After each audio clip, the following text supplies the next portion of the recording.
This is it, the ultimate dimension for rest and stories, and it's called Sleepy Myths. It begins in a strange calm, the kind that only happens after too many storms. The stars look softer tonight, like they've been listening. Somewhere above a sleeping Earth, Rick's ship drifts quietly through the dark. The engine hums like a lullaby with no words. Morty is slumped in the passenger seat, mouth slightly open, dreaming without worry for once. His chest rises and falls in a rhythm that feels older than time itself. Rick watches him for a while, the faint starlight brushing against Morty's cheek. The old man's face is unreadable, but something deep in his eyes flickers, not his usual sharpness, not the restless genius that needs to destroy or build. It's something gentler. He whispers into the emptiness, "What if peace could be bottled?" The words barely exist, just a breath, half a thought, but they hang there, heavy as gravity. Rick doesn't really mean it. Or maybe he does. Maybe he's tired of pretending that his mind never gets tired. Outside, galaxies turn like slow lanterns in a faraway night. The light from one red star spills across the ship's window, and for a second, Rick feels something like nostalgia. The kind that doesn't belong to any one memory. Just the ache of having lived too long, seen too much, and laughed through it anyway. He takes a sip from his flask, expecting the usual burn, but it doesn't comfort him. The silence between him and the stars feels too vast. For once, he doesn't want to fill it with words, with noise, or with science. He closes his eyes, and for the first time in a while, he doesn't see equations. He sees colors, a deep blue horizon, a half-forgotten song. Beth as a child, her voice calling for him through the tall grass. It's faint, like a dream he isn't sure he should touch. He sighs, and somehow the universe sighs with him. Before we begin the story, we tell you softly. Yes, you who are listening now, before we begin the story, tell us, where in the world are you watching from and what time is it there? Now grab your coffee and let's get started. The ship drifts forward. A comet glides past, glowing like a matchstick fading in water. Rick adjusts the controls just to have something to do. Morty mumbles in his sleep. Something about summer or sandwiches or being late for school. Rick half smiles. The boy doesn't even realize how many galaxies they've already crossed together. He looks out again. The stars seem to blur into one another, not from speed, but from stillness. A deep, reflective quiet has wrapped itself around everything, and somewhere in that stillness, Rick feels a longing, not for adventure, not for discovery, but for rest, a rare thing for him, a dangerous thing. He sets his flask down and leans back in the seat. His reflection stares back at him in the ship's window, older than he remembers, more fragile than he'd ever admit. His eyes trace the lines in his face, the small evidence of time. It's strange, he thinks, how even the smartest man in the multiverse can't outthink loneliness. A distant radio signal crackles through the speakers, an old Earth station drifting through space. The voice is faint, broken by static, but the melody is simple and soft, a lullaby from a planet far away. Rick lets it play. For once, he doesn't mock it. He just listens. Morty turns over, muttering something incoherent, and Rick glances at him again. There's affection in his eyes, buried deep beneath the sarcasm, the cynicism, the chaos. A quiet truth that he'll never say out loud he cares. That's the real problem with peace. It makes him feel things, and feelings make him human. He leans his head against the chair and closes his eyes. For a brief second, he imagines what it would be like to take everything, the anger, the self-hatred, the grief, and just wash it away, to be new again, to be clean. He laughs softly to himself, a dry sound that doesn't quite reach the heart. Yeah, right, he murmurs. Clean. That's not how any of this works. But the thought lingers, like a dream you don't want to wake from. Outside, the ship passes through a thin field of cosmic dust. Each particle catches the starlight, shimmering like millions of tiny ghosts. Rick watches the glow play across the glass. It looks peaceful, fragile even. Something inside him stirs, a thought that isn't an invention, isn't a theory, just a wish. And wishes, he knows, are dangerous things. He sits up as if shaking off the feeling. But it doesn't leave, it lingers in his chest, quiet, persistent. A whisper that says, what if you could start over? What if you could take every mistake, every wound, and leave it behind? For a moment he almost answers, but instead he adjusts a dial, pretending he's checking coordinates. The stars move slightly, the hum of the ship deepens, and yet the question remains, steady as a heartbeat. Rick looks once more at Morty, who's still sleeping soundly, dreaming his innocent dreams. The boy's trust feels heavy, a kind of gravity Rick can never quite escape. He looks away. Sleep while you can, kid, he whispers. The universe doesn't stay quiet for long, but tonight it does. Tonight it listens. The ship floats through the endless dark like a single breath caught in eternity, and somewhere in that great silence between worlds, something changes. A faint spark, An unseen beginning, the first ripple of what's to come. Maybe it's just a trick of light, maybe it's something deeper. But if you listen closely, really listen, you can almost hear it, the sound of the universe exhaling. And with that sigh, Rick opens his eyes. He doesn't know why, but he suddenly feels lighter, as though something inside him has already started to let go. There are places in the universe so quiet that even thoughts arrive late. Rick had heard of one, a rumor traded between travelers who spoke in half sentences and longing sighs. They called it the spy beyond the stars. Morty didn't know why they were going there. He only knew that Rick hadn't made a joke in hours. That alone was enough to make him uneasy. Usually, when Rick went silent, it meant something was happening in his head. Something big, something dangerous, or something heartbreakingly human. When the ship finally descended, the sky looked like it was made of melted glass. The surface of the planet rippled with soft blue light, and the air shimmered in waves that smelled faintly of rain and lavender. Morty squinted through the window. Grandpa Rick, where are we sure this is safe? Rick didn't answer right away. He just stared ahead at the glowing spires rising from the mist. His eyes caught the reflection of the light, small, shifting fragments of something close to wonder. Then, without looking at Morty, he muttered, "Safe's not the point, Morty. Sometimes you gotta clean the parts science can't reach." Morty frowned, confused but too tired to argue. He had long ago learned that trying to understand Rick was like trying to hold fog. You could touch it, but never really grasp it. The ship landed softly on a pad made of translucent stone. As they stepped out, the air wrapped around them like silk. A faint hum filled the space, not mechanical but musical. The whole planet seemed to breathe in rhythm. At the entrance stood a being made entirely of light, soft, shifting hues of white and silver. Its voice came not from a mouth but from the air itself.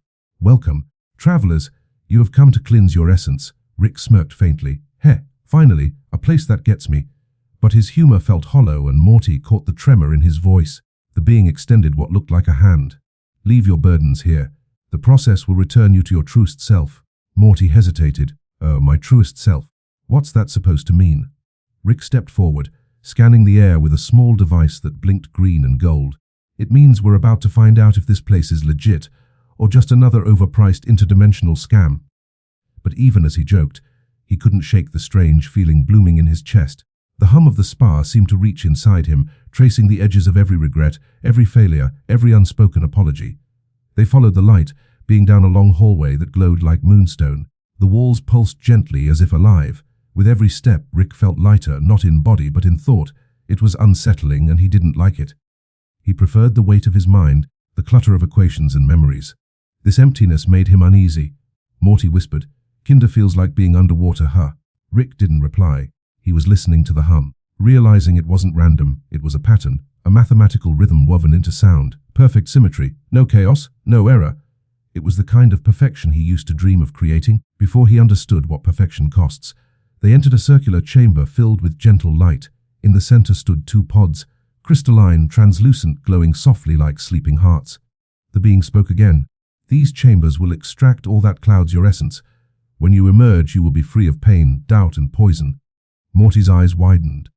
"Weck, like all of it, even the bad thoughts." Rick raised an eyebrow. "Don't sound so worried, Morty. You might finally stop whining about gym class." But something in his smirk faltered. He touched the surface of his pod, watching the reflections ripple. His hand shook almost imperceptibly. Morty watched him. "You really think this'll help, Grandpa?" Rick paused, his voice lower now, more human than usual. "I think sometimes you have to try something stupid to remember you're still alive." The being motioned for them to enter. The pods opened soundlessly, light spilling out like water. Rick hesitated for half a second. The brief, quiet moment before surrender. Then he stepped inside. Morty followed. The doors closed with a whisper. Inside, the world dissolved into color.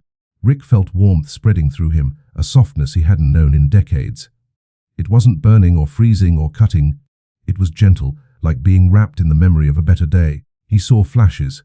Beth as a child, the laughter of a woman whose name he'd forgotten to say aloud, the empty bottles on his workbench, the nights he stared at the ceiling wondering why he still existed. Each memory rose, then faded.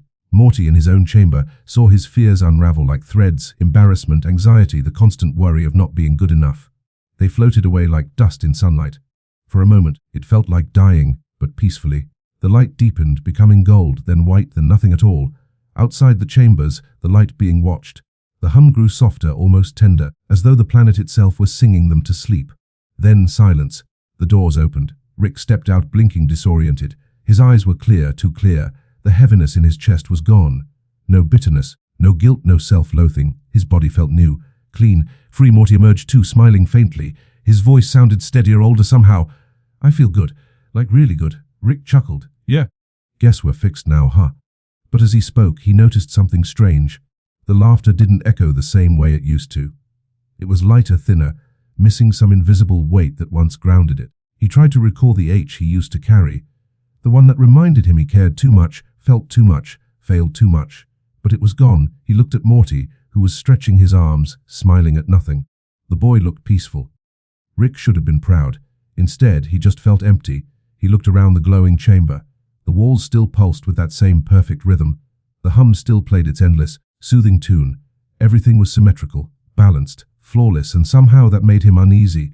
He whispered, almost to himself, "Perfection's a funny thing, Morty. Sometimes it feels a lot like nothing." Morty didn't hear him.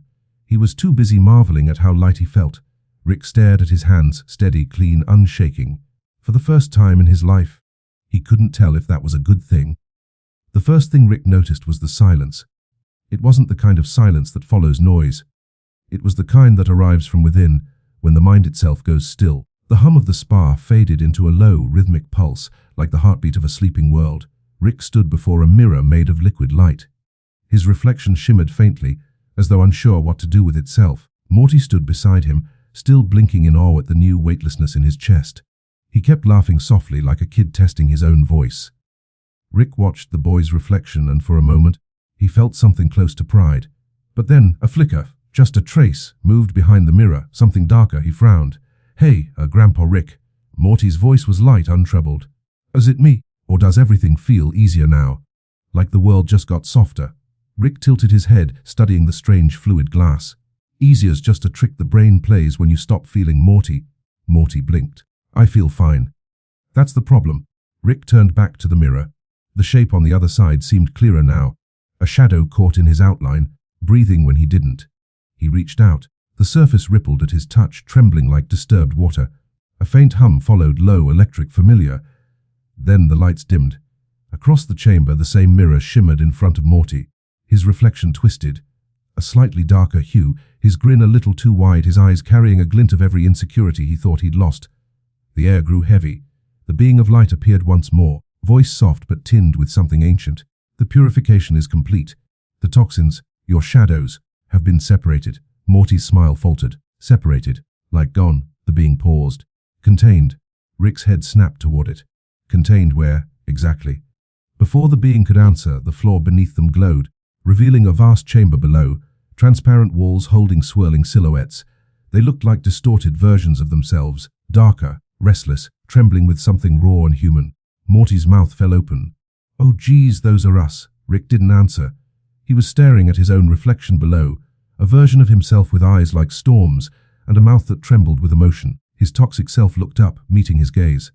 There was no rage in that face, only pain, heavy, familiar, endless. For a moment, Rick forgot to breathe. He whispered, almost reverently, "They didn't remove our flaws, Morty. They removed our truth." Morty swallowed hard, backing away. "Boo, well, maybe that's good, right? Maybe that's what we needed. You're always saying emotions are messy. Grandpa, maybe this'll make us better." Rick's reflection, the toxic version, tilted his head like he'd heard that. He smiled, slow and bitter. Rick shook his head. Better's just another word for boring. He turned back toward the chamber walls. The reflection reached up, pressing its hand against the glass. For a heartbeat, Rick almost pressed back, but the attendant light being stepped between them, its glow growing brighter. "You must not engage with what has been cleansed," it said calmly. "They no longer belong to you." Rick narrowed his eyes. "You think you can just rip that part out and call it trash? You think that thing down there isn't me?" The being's glow flickered slightly, as if uncertain. "You requested purification. You have been made whole." Rick's voice softened, dangerously so. "All's not the same as real." Morty tugged at his sleeve. "Grandpa, come on. Let's go. I think I get it. We're good now. Let's not mess this up." But Rick's gaze stayed locked on the being below, his toxic self pacing like a caged animal, muttering words that no one could hear. He whispered, "He's thinking the same thing I am." Morty blinked. "What's that?" Rick's lips curved into a small, tired smirk. That this was a mistake. A low tremor rolled through the chamber. The lights flickered again. The being of light turned toward the walls, its tone suddenly less calm. Please proceed to the recovery chamber. The process is... The hum cut off. Rick's reflection, the toxic one, slammed a hand against the inner glass, sending cracks spidering through it. The sound echoed like thunder underwater. Morty jumped, grabbing Rick's coat. Ricey! Rick didn't move. His gaze was steady, curious, almost tender. See that, Morty? You can clean the mess, but it'll still remember you. The light being raised its hands, trying to seal the fractures with a glowing beam of light. But Rick's toxic reflection only laughed, a rough, broken sound that rattled the walls. Morty could barely breathe. What happens if they... Rick turned to him, eyes softer than usual. Then maybe we'll find out what it really means to be clean. The chamber brightened suddenly, forcing them to look away. When the light faded, the reflections were gone. Only the faint echo of their laughter remained. Rick's expression darkened. They're not gone, Morty. They're just somewhere else, somewhere waiting. Morty's throat felt dry. So what do we do now? Rick exhaled long and slow, running a hand through his hair. Now, we do what people always do after they've made a terrible mistake. Morty blinked, nervous. What's that? Rick turned toward the exit, his coat trailing behind him like smoke. We pretend everything's fine. They walked down the glowing hallway in silence. The hum had changed, softer now, almost sad. The walls pulsed slower, like a heartbeat winding down. Rick glanced back once, his eyes narrowing. For just a moment, he thought he saw his toxic reflection following in the distance. A faint shadow, smiling knowingly. He said nothing. The light being's voice echoed faintly behind them. Balance cannot exist without the weight of imperfection. Morty frowned. What'd it say? Rick didn't answer. He just muttered under his breath. Guess we'll find out soon enough. As they stepped into the cold blue air outside, the stars above shimmered softly. Countless tiny mirrors reflecting both the clean and the corrupted. Somewhere beyond those stars something had shifted. And deep inside Rick, where his emotions used to live, an old ache stirred, quiet, waiting, human. The portal shimmered behind them like the fading breath of a dream. Rick and Morty stood outside the spa's silver dome, staring into a pale alien horizon where the sky looked like melted glass. The air buzzed faintly, calm, but not peaceful. It was the kind of calm that only came after something inside had been taken away. Morty took a step forward, hands stuffed in his pockets. His reflection in the sand seemed cleaner, simpler. He smiled just to test how it felt. Grandpa Rick, I think we actually did it this time. I don't feel anxious or angry or scared. I just feel light. Rick didn't answer right away. He was looking at his flask, turning it slowly in his hand. The liquid inside was still, too still. He finally said, Light's just what you call yourself when you don't know what you're missing, Morty. Morty frowned. You mean like the bad parts? Rick slipped the flask into his coat, the parts that make you real. They started walking, their boots sinking slightly into the pale dust. The world around them felt sterile, no wind, no sound, no life. Everything was perfectly balanced, perfectly dead. Morty looked up at the twin suns, their glow diffused through the haze. So this is it, huh? We're better now. Rick chuckled softly. Better's the lie they sell to people who can't stand what they are. Morty's face fell. Jays, Rick, why do you always have to make it sound so depressing? Rick shrugged. Depression's just honesty wearing no makeup, Morty. They kept walking, their shadows stretched long and thin behind them. For a moment, Morty felt a pang of something like nostalgia, but hollow, the kind of feeling that used to hurt but now didn't. And that absence hurt more than the feeling ever had. He stopped walking. Rick, what if we're wrong? What if we really needed those parts of us? Rick didn't turn. What if? Then we're already too late. Morty kicked at the dust, watching it swirl up like powdered light. I don't like this. It's too quiet. Even my head's quiet. Yeah, Rick said. That's how you know it's not real peace. Real peace still talks back. Morty glanced at him. You sound like you miss it. Rick looked up at the distant skyline, a horizon so symmetrical it felt artificial. You ever notice, Morty, how things only look perfect when you kill everything that makes them move? Before Morty could respond, the ground trembled faintly beneath them. A ripple passed through the horizon, distorting it for just a second. Then it was gone. Morty froze. What was that? Rick's expression didn't change. That was the universe reminding us it doesn't like clean slates. A thin crack appeared in the air above them, so faint it looked like a trick of the eyes. But Rick saw it. His jaw tightened. Hell. Morty blinked. What's wrong? Rick sighed. The balance. It's breaking down faster than I thought. Morty's heart raced. You mean our toxic selves? Rick nodded slowly. They're not staying in their cage, Morty. They're coming home. For a moment, Morty just stared at him. The windless silence pressed down like weight. Why? I thought we got rid of them. Rick's voice was low. You can't get rid of what makes you whole, Morty. You can only ignore it until it claws its way back. Another tremor. Stronger this time. The sky flickered. Somewhere in the distance, the sound of cracking glass echoed through the air. Morty's voice shook. Rick, we gotta go back. We gotta fix this before. Rick cut him off. No, we can't fix it. He turned, coat fluttering as the dust rose around them. We shouldn't fix it. Morty gaped.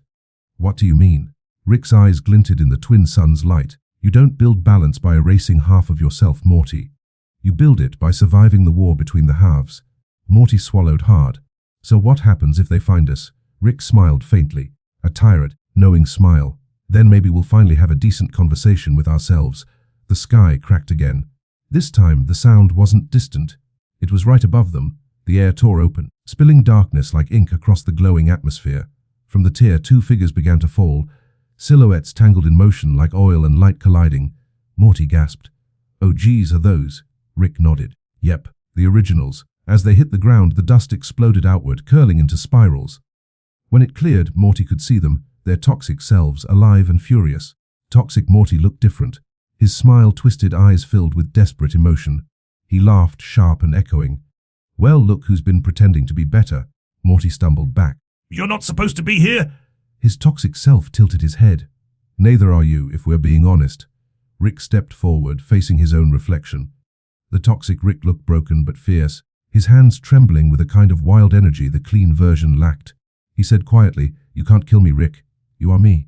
For a long moment, neither moved. The dust swirled between them like smoke between mirrors. Finally, clean Rick said, I'm not trying to kill you. I'm just trying to forget you. The toxic version smirked. Then why do you keep building universes that remind you of me? Morty watched in silence, heart pounding. It was like watching two storms stare at each other, waiting for the wind to choose a side. The toxic Rick leaned closer, whispering, You think peace is your prize, but it's your punishment. You need me. Without me, you're just math without chaos. Clean Rick didn't flinch. Chaos is overrated.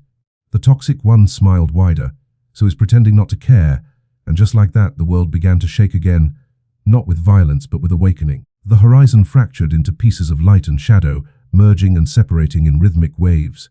Morty clutched his head. Rick, what's happening?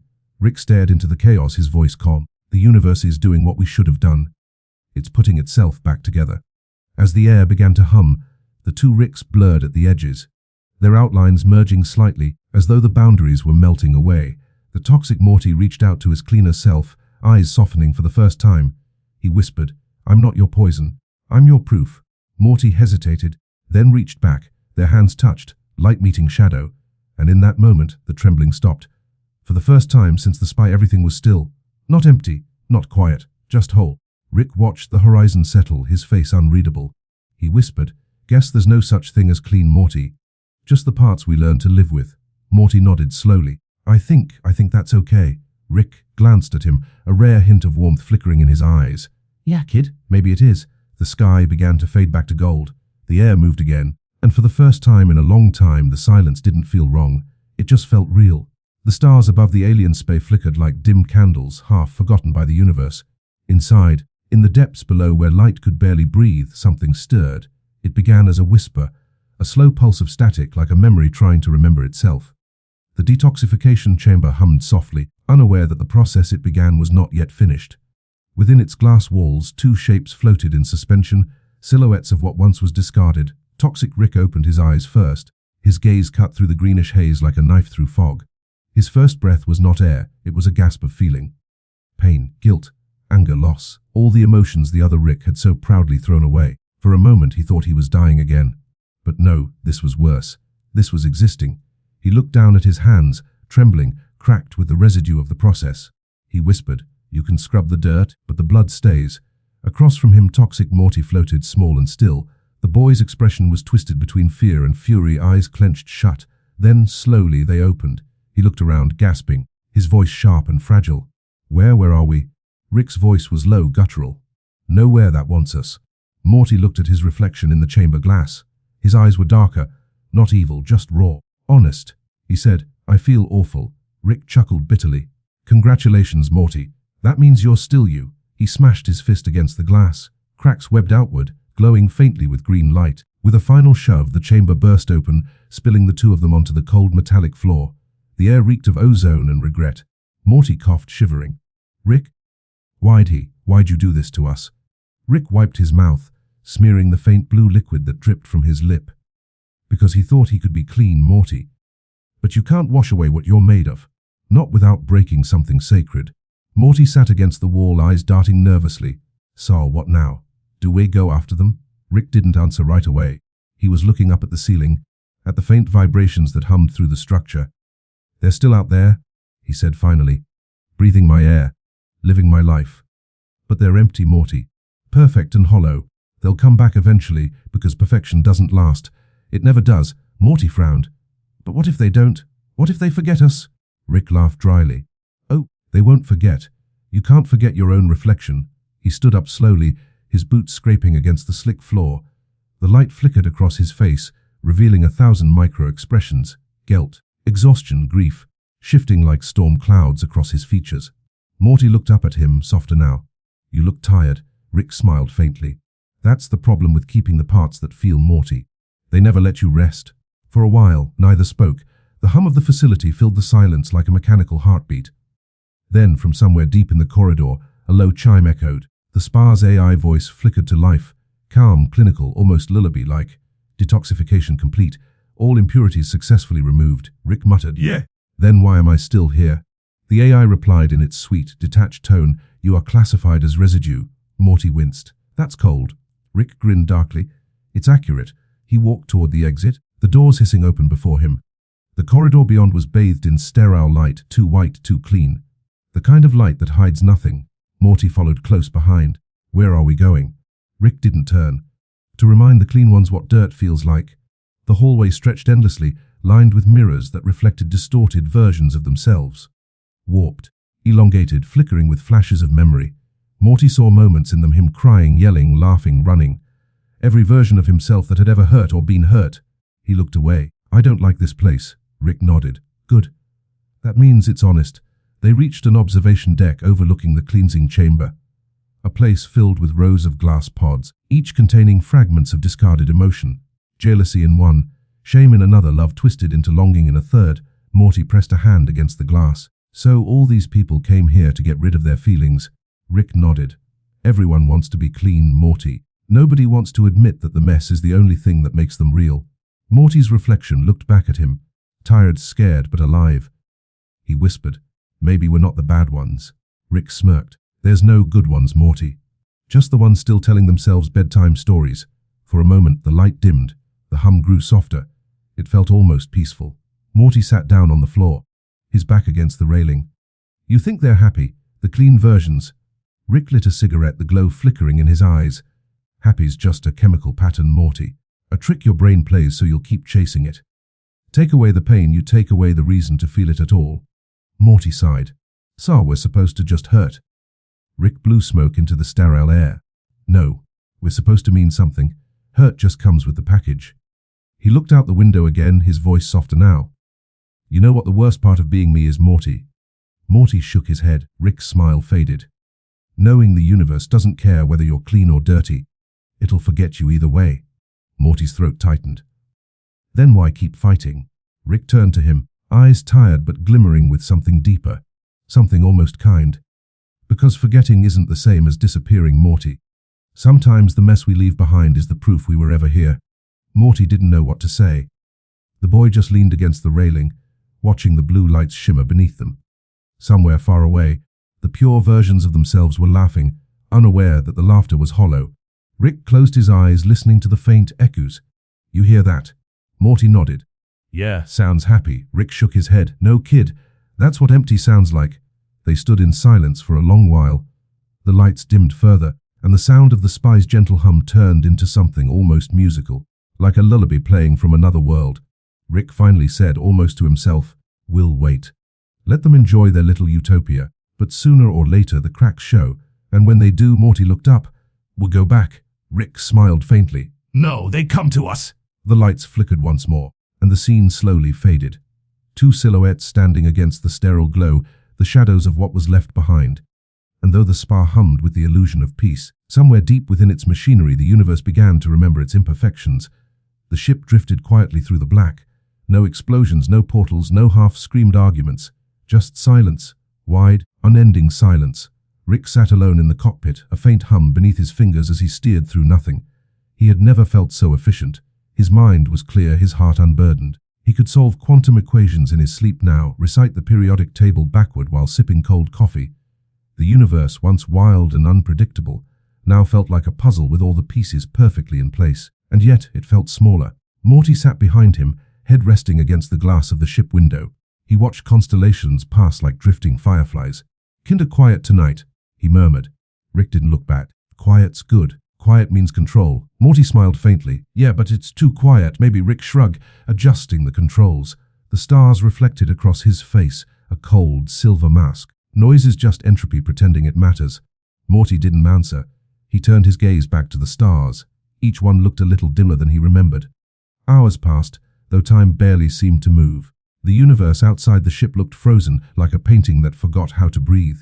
Rick was focused on a small console, writing out formulas in a soft blue holographic light. His handwriting was perfect, his equations balanced.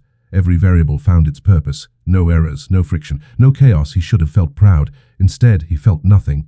He looked down at his trembling hand. The motion wasn't from age or exhaustion. It was from the absence of emotion. A tremor of emptiness shaking inside a man who once overflowed with too much. He whispered under his breath, "Funny. All my life, I wanted peace.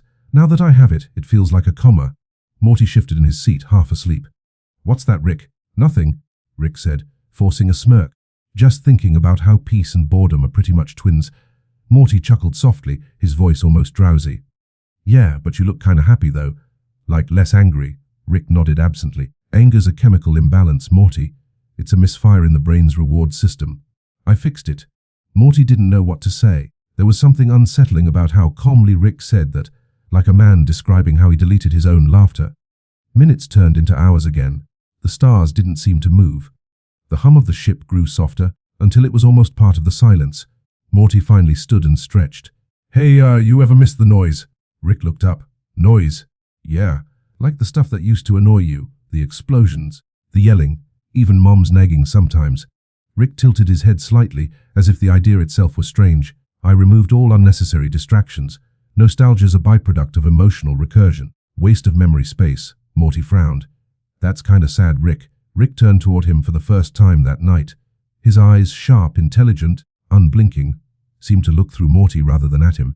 "Sadness is also inefficient." Morty blinked, a little hurt. "You sound like a robot," Rick chuckled. "I sound like someone who's finally cured." But the word, cured, echoed strangely in the cabin. It lingered, hollow, almost mocking. Rick looked out at the stars again. His reflection stared back at him in the glass, pale, motionless. He realized he hadn't blinked in a while. He realized he hadn't laughed, hadn't felt warmth, hadn't even missed anything. And for the first time since the cleansing, he wondered if he was still himself. He stood and walked to the back of the ship, to the small compartment where he kept a bottle of alien whiskey. The label shimmered with tiny galaxies inside the glass. He uncorked it, poured a drink and raised it toward the empty air. "To nothing," he said. Then he hesitated. "Or maybe to what's left." He took a slow sip. The liquid burned in his throat, but even the pain felt distant, like watching fire through glass. Morty came over, sitting quietly beside him. "You okay, Rick?" Rick didn't answer right away.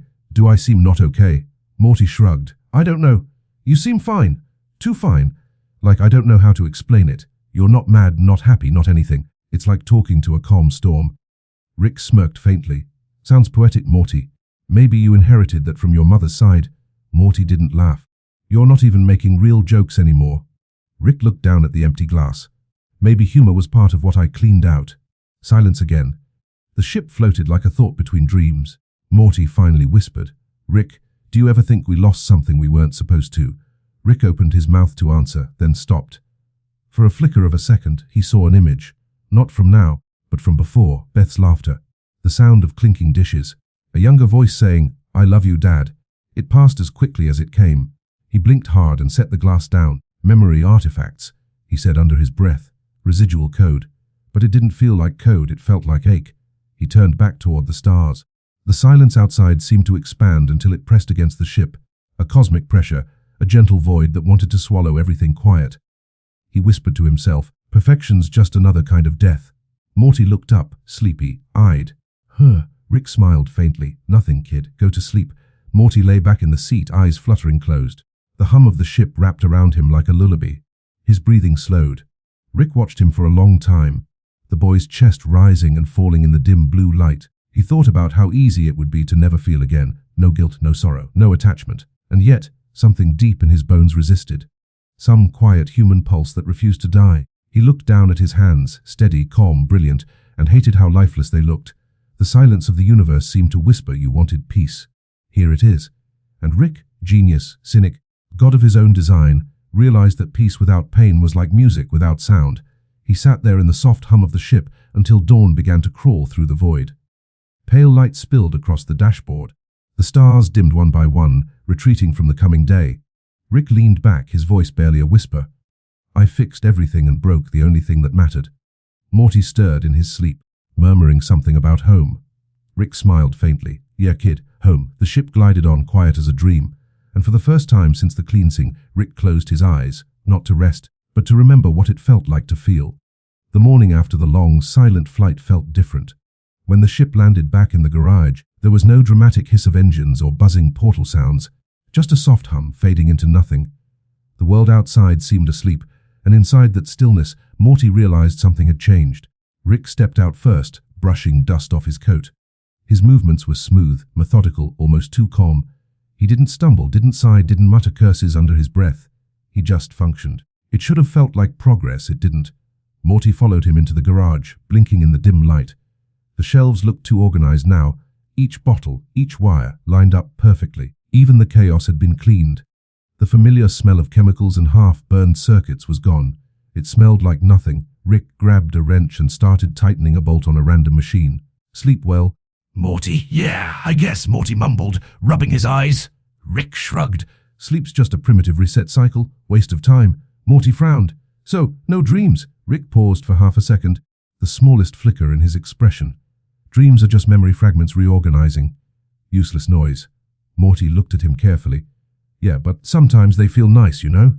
Rick said nothing. The wrench turned, metal against metal, echoing too clearly in the room. Morty sat down on the stool by the door. He watched Rick work in silence. Usually there'd be music, loud, weird, something from a planet no one else had heard of. There'd be empty bottles rolling across the floor, a portal gun sparking in the corner, a joke about the multiverse being pointless. But now, there was just this sterile quiet. It made Morty's chest feel tight at school. Things were perfect too. He answered every question right. His handwriting was neat. Even Jessica, the girl who used to make him stutter and forget his own name, smiled when he spoke, and he didn't even blush. He said all the right things at the right times.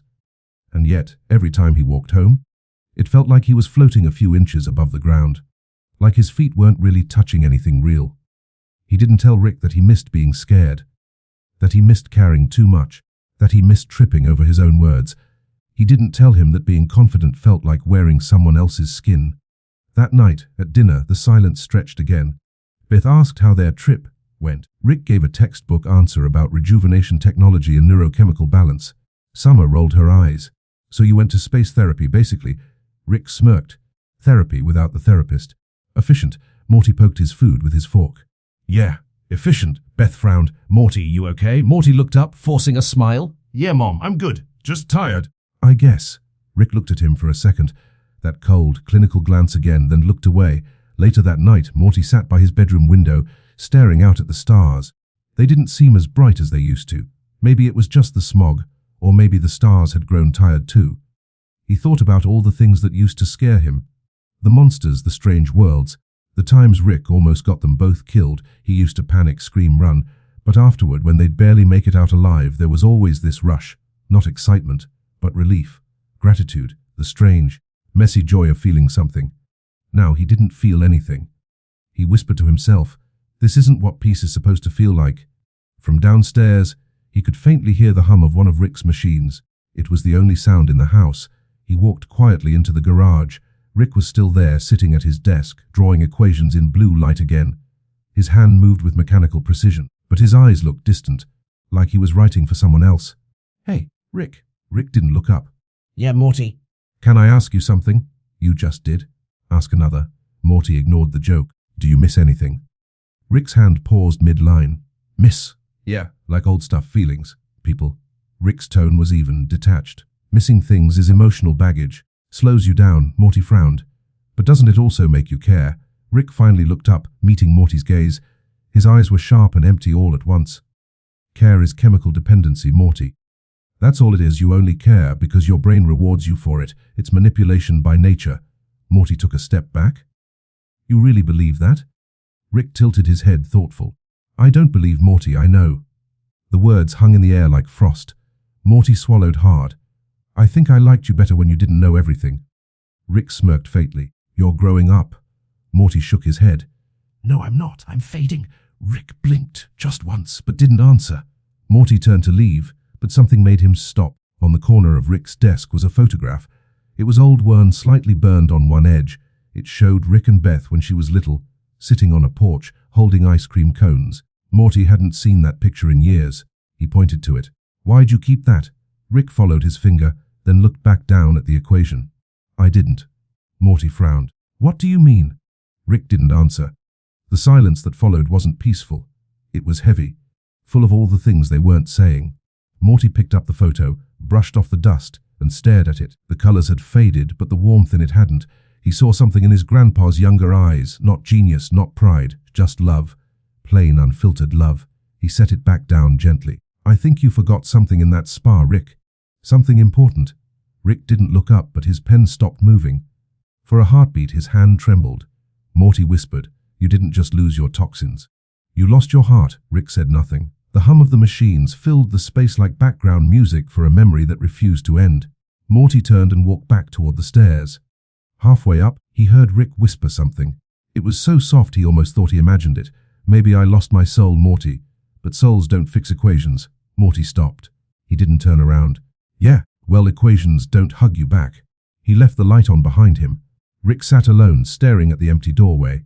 His pen hovered over the paper, then slowly fell from his fingers. For the first time in what felt like forever, Rick Sanchez didn't know what to say. Outside, the stars blinked, faint, distant, almost human. And somewhere deep inside, someone, stirred. It wasn't peace, it was the faint sound of missing himself. Deep within the quiet core of the spa, something stirs. Not with violence, but with longing, the kind that hums softly before a storm. In the dim blue corridors of the interdimensional cleansing facility, machines continue their endless work. Vats of glowing fluid ripple in rhythm, as if dreaming. The air smells faintly of ozone and disinfectant. Sterile and empty, everything is calm, too calm. But in the forgotten sub-levels, where discarded prototypes hum and flicker, two shapes begin to move. A flicker of static, a tremor beneath glass. Then, from the depths of containment, something blinks awake. The toxins, or rather what's left of them. Toxic Rick opens his eyes first. The world around him is foggy, muffled, like he's underwater. His body feels heavy but real, painfully real. He breathes and it hurts, but the hurt is beautiful. He sits up slowly, skin glistening with the residue of separation. His reflection in the tank glass looks wrong, uneven, trembling, fractured. But it's his. He remembers everything. Every mistake, every failure. Every person he drove away in the name of intellect. Every night he drank himself numb just to stop thinking about her. About Beth. He touches the glass, leaving a smear of trembling fingerprints. So, he whispers, voice hoarse, he actually thought he could delete me. His laugh is broken, sad, almost tender, cute. In the next chamber, Toxic Morty stirs too. He gasps, choking on air, clutching his chest like someone whose heart has just restarted after years of silence. His eyes dart around, terrified, confused. He remembers fear. He remembers jealousy. He remembers the H of never being enough. He remembers being told he was finally cleansed, and for the first time he wishes he hadn't been. He pounds on the glass, voice cracking. Rick, where are we? The sound echoes down the long metal hallway. Toxic Rick hears it. He closes his eyes. For a moment there's no arrogance, no venom, just the smallest, most human sigh. I'm here, kid. He rips open his chamber door. The containment alarms flash red, but no one comes. No one ever comes down here.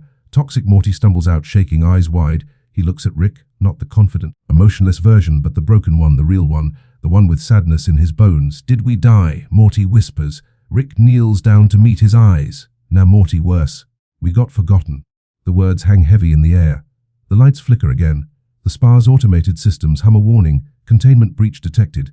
Anomaly in Purification Sector 7. Rick looks around. Figures. The moment I start feeling things again, the place tries to erase me. He helps Morty to his feet. Simon, kid. Time to go find the guy who thinks he's better without us. They walk through the corridors. Ghosts made of everything the pure, versions left behind. As they move, the walls flicker, showing distorted reflections of their counterparts. Clean Rick, calm Morty, peaceful, empty. Morty stares at one reflection. They look so happy. Rick grits his teeth. They look sedated. He smashes the reflection with his fist, and the glass shatters. The shards fall in slow motion, reflecting fragments of both versions, angry and serene, broken and whole, until they vanish into the floor. Let's get one thing straight, Rick mutters. We're not villains, Morty. We're just the parts they couldn't handle. Morty looks down. We made them miserable. Rick smirks. Yeah, and they made us feel alive. They reach the main elevator. It's sealed shut, coded to the pure, Rick's biometric signature. Rick places his hand against the scanner, but it rejects him. Unauthorized entry. He smirks again, that old spark of madness flickering back. You want to talk about irony, Morty? My worst traits just got outsmarted by my best ones. He takes out a small metal flask from his coat pocket. It's dented, scratched, almost sentimental. He unscrews the cap and takes a long sip. Morty stares. Wet? You still have that? Rick shrugs. Guess even the spa couldn't sterilize a good habit.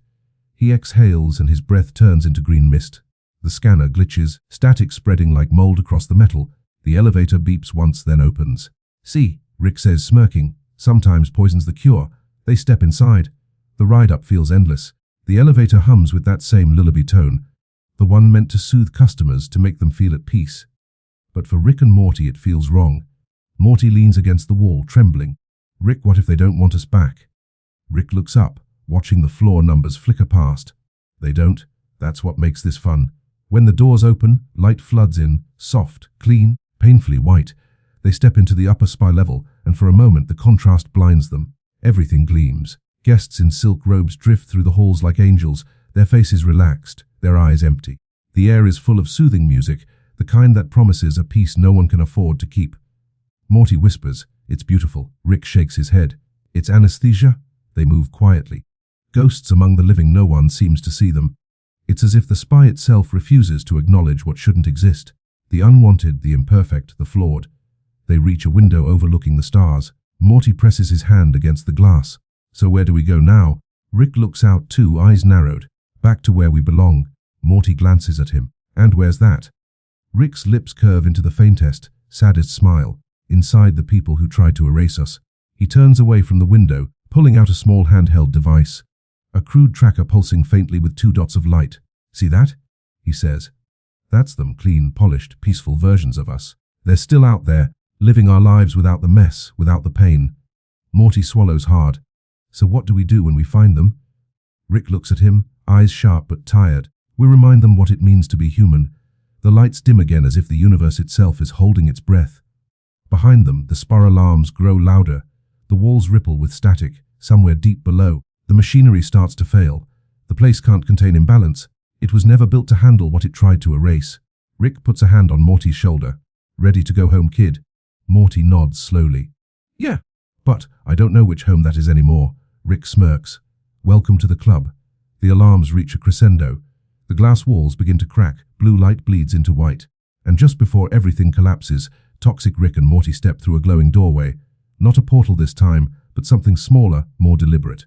A return, not to a place, but to the people they used to be. As they vanish into the glow, Rick's voice echoes softly. "He thinks he's better without me. Let's see how long that lasts." The light swallows them whole. The spa sighs, a long mechanical exhale, and falls silent. The days that followed the cleansing felt like silence stretched across the stars.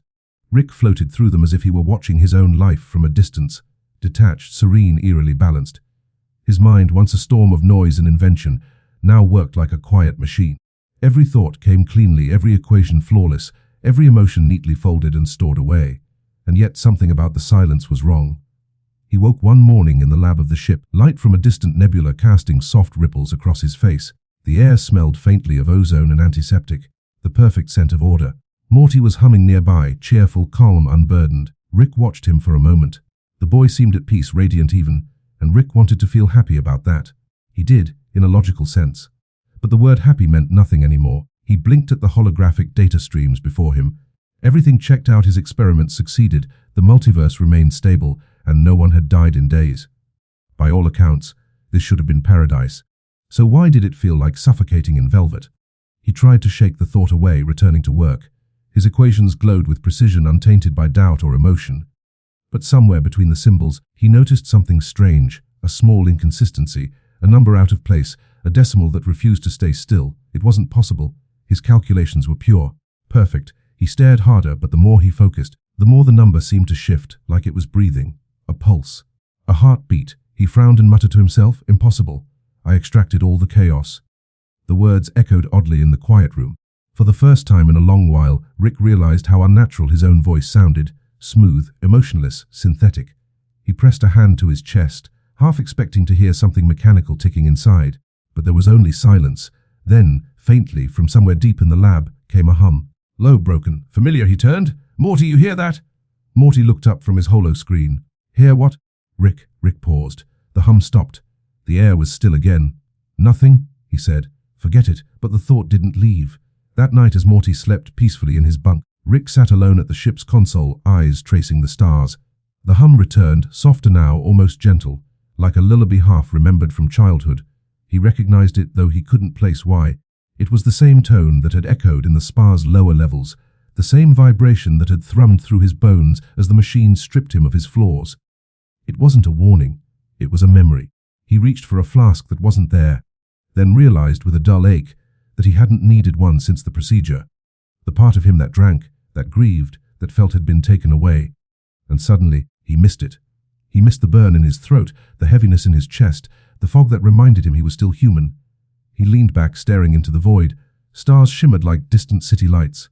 For a moment, they looked like faces. Beth's smile, Birdperson's eyes, even tiny Morty's nervous grin. The ghosts of his mistakes. He whispered to them, though he didn't know why. You're gone. I erased you. But the stars didn't care. They twinkled softly like a sigh. The hum deepened. He closed his eyes. For a heartbeat, he thought he saw another version of himself, darker, more tired, standing at the edge of the light. The other Rick stared back with wary eyes that knew. Then he was gone. Rick jolted awake, though he hadn't fallen asleep. His instruments flickered. Energy readings spiked for half a second and then leveled out. A rational mind would dismiss it as a glitch. But a rational mind, he was beginning to realize, could also lie. He ran diagnostics on himself. Brainwave patterns, biochemical balances, everything. The results were immaculate, too immaculate. His neural activity looked like a flat line drawn by a god. No anxiety, no sadness, no joy. Just calm, perfect calm. And in that calm he felt terror. Morty shuffled out of his bunk, rubbing his eyes. Rick, you're still up? Yeah, Rick said, staring at the readouts. Just running a check. Morty yawned. You okay? Rick hesitated. Define okay. Morty shrugged. Like, not depressed, not overthinking, not, drunk. Rick managed a small smile. Then yeah. I guess I'm okay. But his voice cracked on the last word. Morty didn't notice. When Morty went back to bed, Rick opened a small compartment on the console, one he hadn't touched since before the spa. Inside was a photo him, Beth and little Morty at a picnic table. A rare day from long ago. Beth's smile was uneven. Morty's was nervous, and his own face, the old him, was half smirk, half sadness. It was real messy, imperfect. He stared at it until his eyes blurred. The photo seemed to ripple, as if reacting to his thoughts. The hum in the ship deepened, vibrating through the metal. And for the first time since the purification, Rick felt something. A flicker of guilt, a pang of missing. The calm fractured. In the corner of his eye, he caught movement, a shadow almost invisible. For a moment, it looked like him, but twisted slightly, like a reflection seen through moving water. It smiled at him. He whispered, "Who are you?" The shadow's voice was faint, cracked. His own voice distorted. "I'm the part that cries when you pretend you don't care." Then it was gone. Rick's pulse quickened. The hum faded. Only the faint clicking of machinery remained. He sank into his chair, gripping the edge of the console. His mind raced, not with equations, but with feelings. The thing he'd worked so hard to sterilize was returning. Somewhere deep inside, the old Rick was knocking. He looked back at the sleeping boy in the corner of the ship. Peaceful, untouched, pure. And for the first time, Rick wondered whether peace without pain was worth the cost of his soul. He whispered into the quiet, more to himself than anyone else. Maybe perfection isn't the cure. Maybe it's the disease. The stars outside shimmered like they were listening. A faint vibration trembled through the ship's hull, almost like a heartbeat. And far, Far away, in another corner of the multiverse, a different Rick and Morty were moving toward him, drawn by that same pulse. The reunion had already begun, but Rick didn't know that yet. He just sat there, staring into infinity, feeling the smallest, most fragile emotion flicker back to life inside him: loneliness. The hum began again, not outside this time, but within, a low vibration in Rick's bones, as though the universe itself were whispering through the marrow of his body. He sat in the pilot's chair, half awake, half dreaming. The ship drifted through space without destination, and Morty slept behind him, soft snores steady as a metronome. It was peaceful, unnaturally so. Every instrument blinked in perfect rhythm, every star seemed exactly where it should be. And still Rick felt the pull. Something was coming. Not danger, not doom. Something far more intimate. He looked into the viewport. In the distance, space shimmered like heat rising from asphalt. The distortion widened, unfurled, a ripple in reality. It pulsed in sync with his heartbeat, and in the center of it a silhouette began to take form. It was him. The shadow of himself, cut from all that he had thrown away. Toxic Rick emerged slowly from the distortion, wearing the same lab coat but stained, ragged and dark. His hair was wilder, eyes bloodshot and full of exhaustion. He carried the smell of metal, smoke, and something human, sorrow. Rick stood, his body oddly still. "Guess I should have known you'd find a way out." The other Rick chuckled, a sound like gravel dragged across glass. "You can't bottle me up, genius. You can't cut out what makes you bleed." They stared at each other. Two reflections, one clean and hollow, the other filthy and full of life. "You look awful," Pure Rick said. "And you look dead." Toxic Rick replied, smiling faintly. "Congratulations. You cured yourself of being alive." For a moment, silence. The stars outside blinked indifferently. Morty stirred behind them but didn't wake. Pure Rick crossed his arms. "If you're here for revenge, get in line. I've already perfected not caring." Toxic Rick took a slow step forward. That's exactly the problem. The clean version felt an unfamiliar weight press into his chest.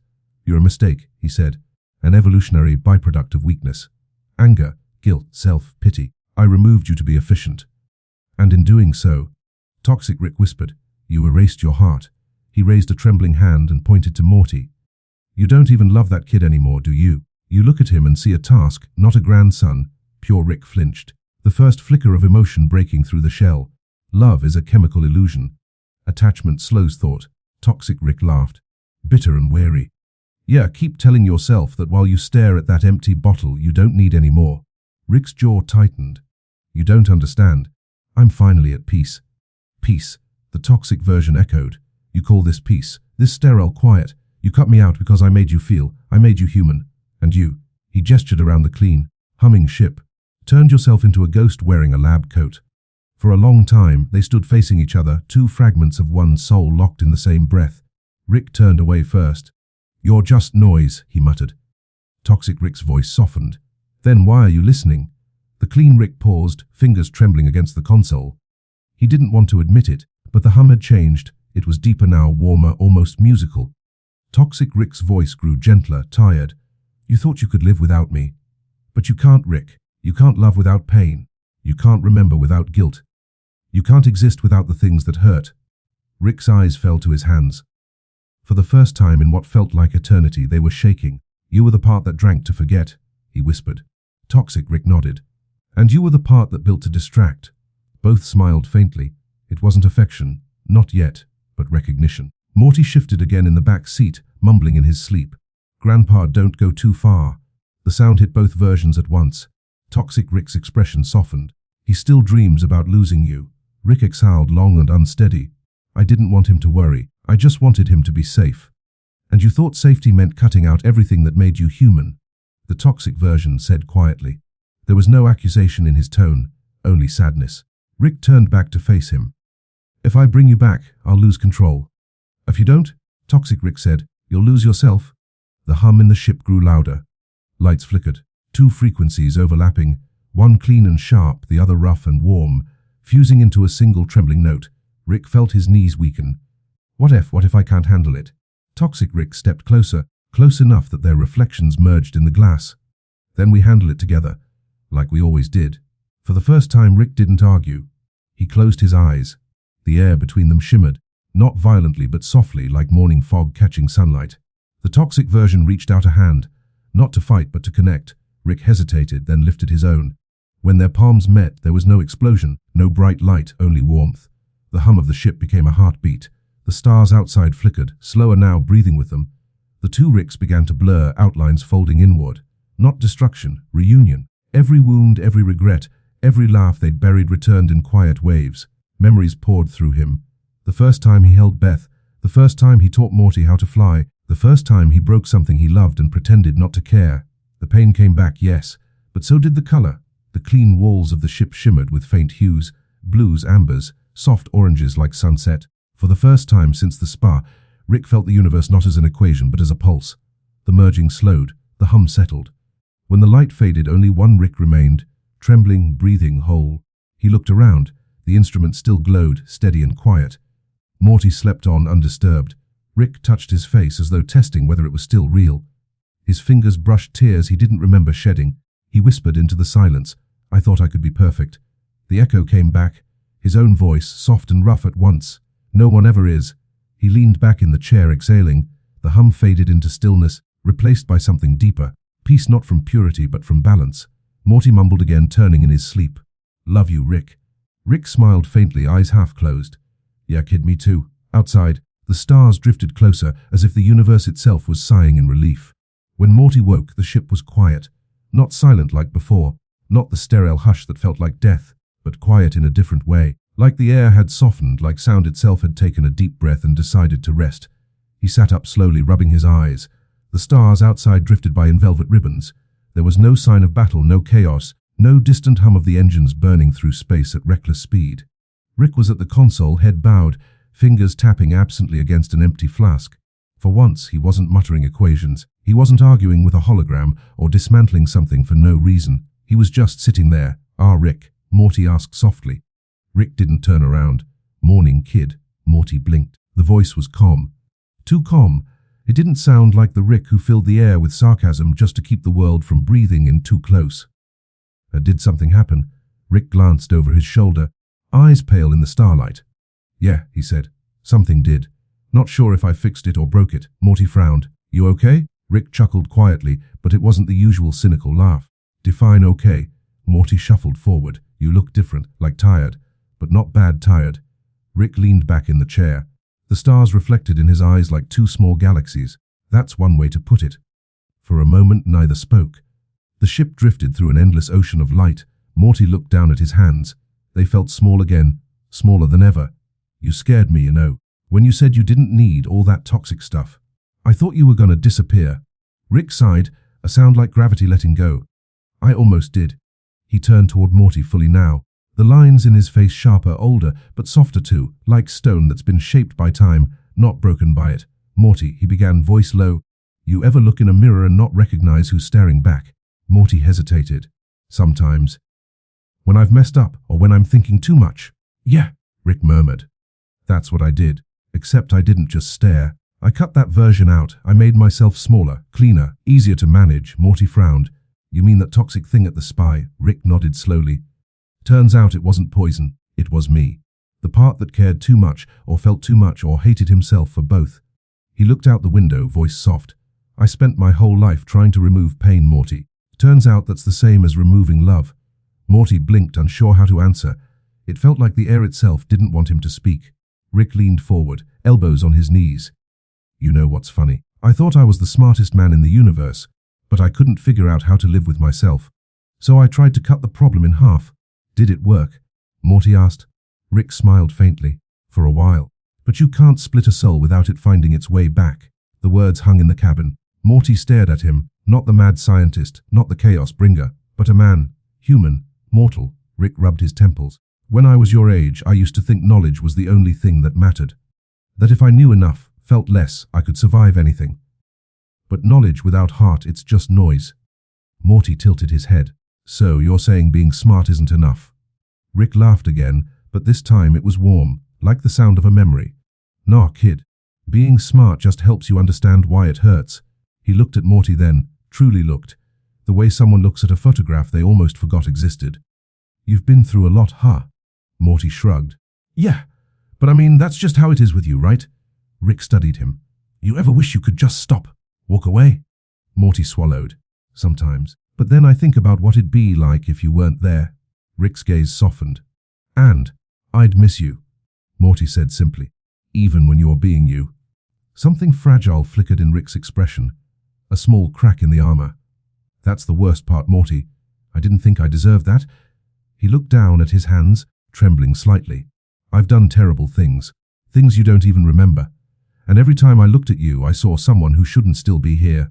Morty frowned. Rick, you're not.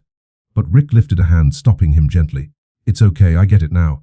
Maybe being toxic doesn't mean being evil. Maybe it just means being real. They sat together in silence for a long moment. Outside, a dying star pulsed in the distance, its light folding inward, collapsing, then rebirthing as something new. Morty watched it, eyes wide. It's like it's breathing, he said. Rick nodded faintly. Stars die screaming, Morty. But from that collapse, a nebula forms, a place where new stars are born. He turned to Morty, voice low. That's life. We break, we burn, and if we're lucky, we build something beautiful from the ashes. Morty stared at him, his throat tight. You really are changing, how? Rick smirked. Don't get used to it. I'm still me. Just less divided. Morty smiled weakly. That's good. I like this version. Rick raised an eyebrow. Careful, kid. This version cries during movie trailers. Morty laughed, and for the first time in what felt like forever, so did Rick. It wasn't manic or bitter. It was small, human, alive. After a while, Morty leaned against the glass, watching the stars go by. Rick. Yeah? Do you think we'll ever stop running? Rick leaned back, closing his eyes. Maybe. But if we do, I hope it's not because we've reached the end. I hope it's because we've found somewhere worth staying. The words settled between them like dust, glowing softly in the dim cabin light. Morty yawned, exhaustion catching up with him. Rick watched as the boy drifted off again, his head resting against the viewport. He turned his gaze back to the stars, endless, unblinking, indifferent, and whispered, almost to himself, You were right, kid. The mirror's not the enemy, it's the map. For the first time in a long time, he didn't reach for a bottle. He just sat there, hands still, heart steady, watching the infinite. The universe kept moving, but for once, Rick Sanchez didn't feel the need to chase it. He was already home. The ship floated through a violet fog, a nebula that pulsed like a heartbeat. From a distance, it looked like a bruise across the sky. Up close, it shimmered with quiet light, like paint swirling in water. Rick had seen 1,000 stars die, but this nebula felt different. It didn't just shine, it breathed. Morty leaned against the viewport, watching the tendrils of light curl and drift. What is this place? He asked softly. Rick adjusted the dials, voice unusually calm. The Aether Veil. Place where energy reacts to emotion. Quantum empathy field. Your mood changes the color. Morty blinked. So it's alive. Rick smirked faintly. Everything's alive if you look close enough. They sat in silence. The nebula glowed faint blue, peaceful, steady. Morty's reflection floated beside Rick's in the glass. Two shapes, two souls, adrift between stars and memories. Rick broke the silence first. You remember what I told you about the toxin machine? About cutting away the worst parts of me? Morty nodded. Yeah. You said it made you smaller, Rick exhaled. Yeah. Turns out you can't sterilize a soul. You take away pain. You take away purpose. He turned slightly toward Morty. Perfection's just another kind of prison. The words hung there, echoing like quiet thunder.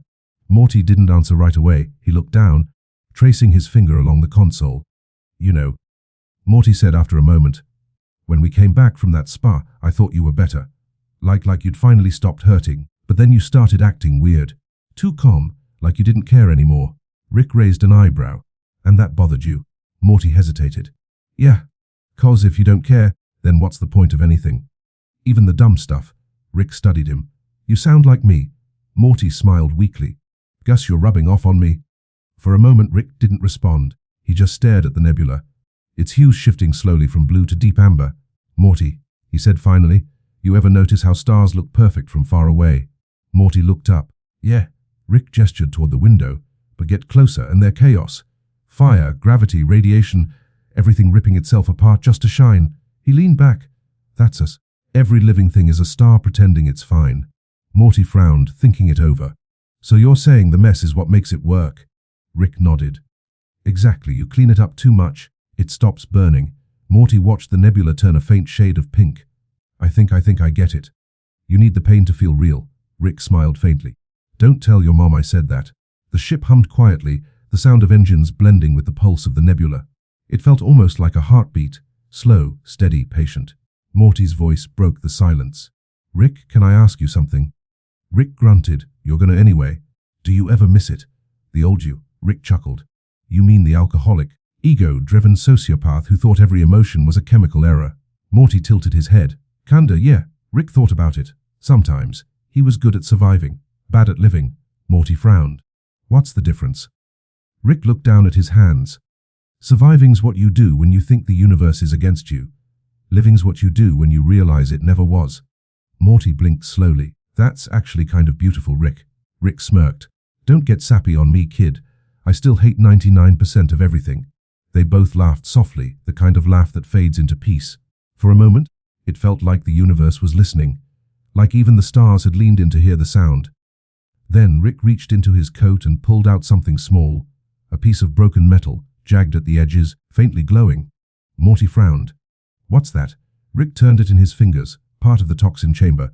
It cracked during the merge. Morty hesitated. Why'd you keep it? Rick shrugged. Reminds me that even the things that break us used to serve a purpose.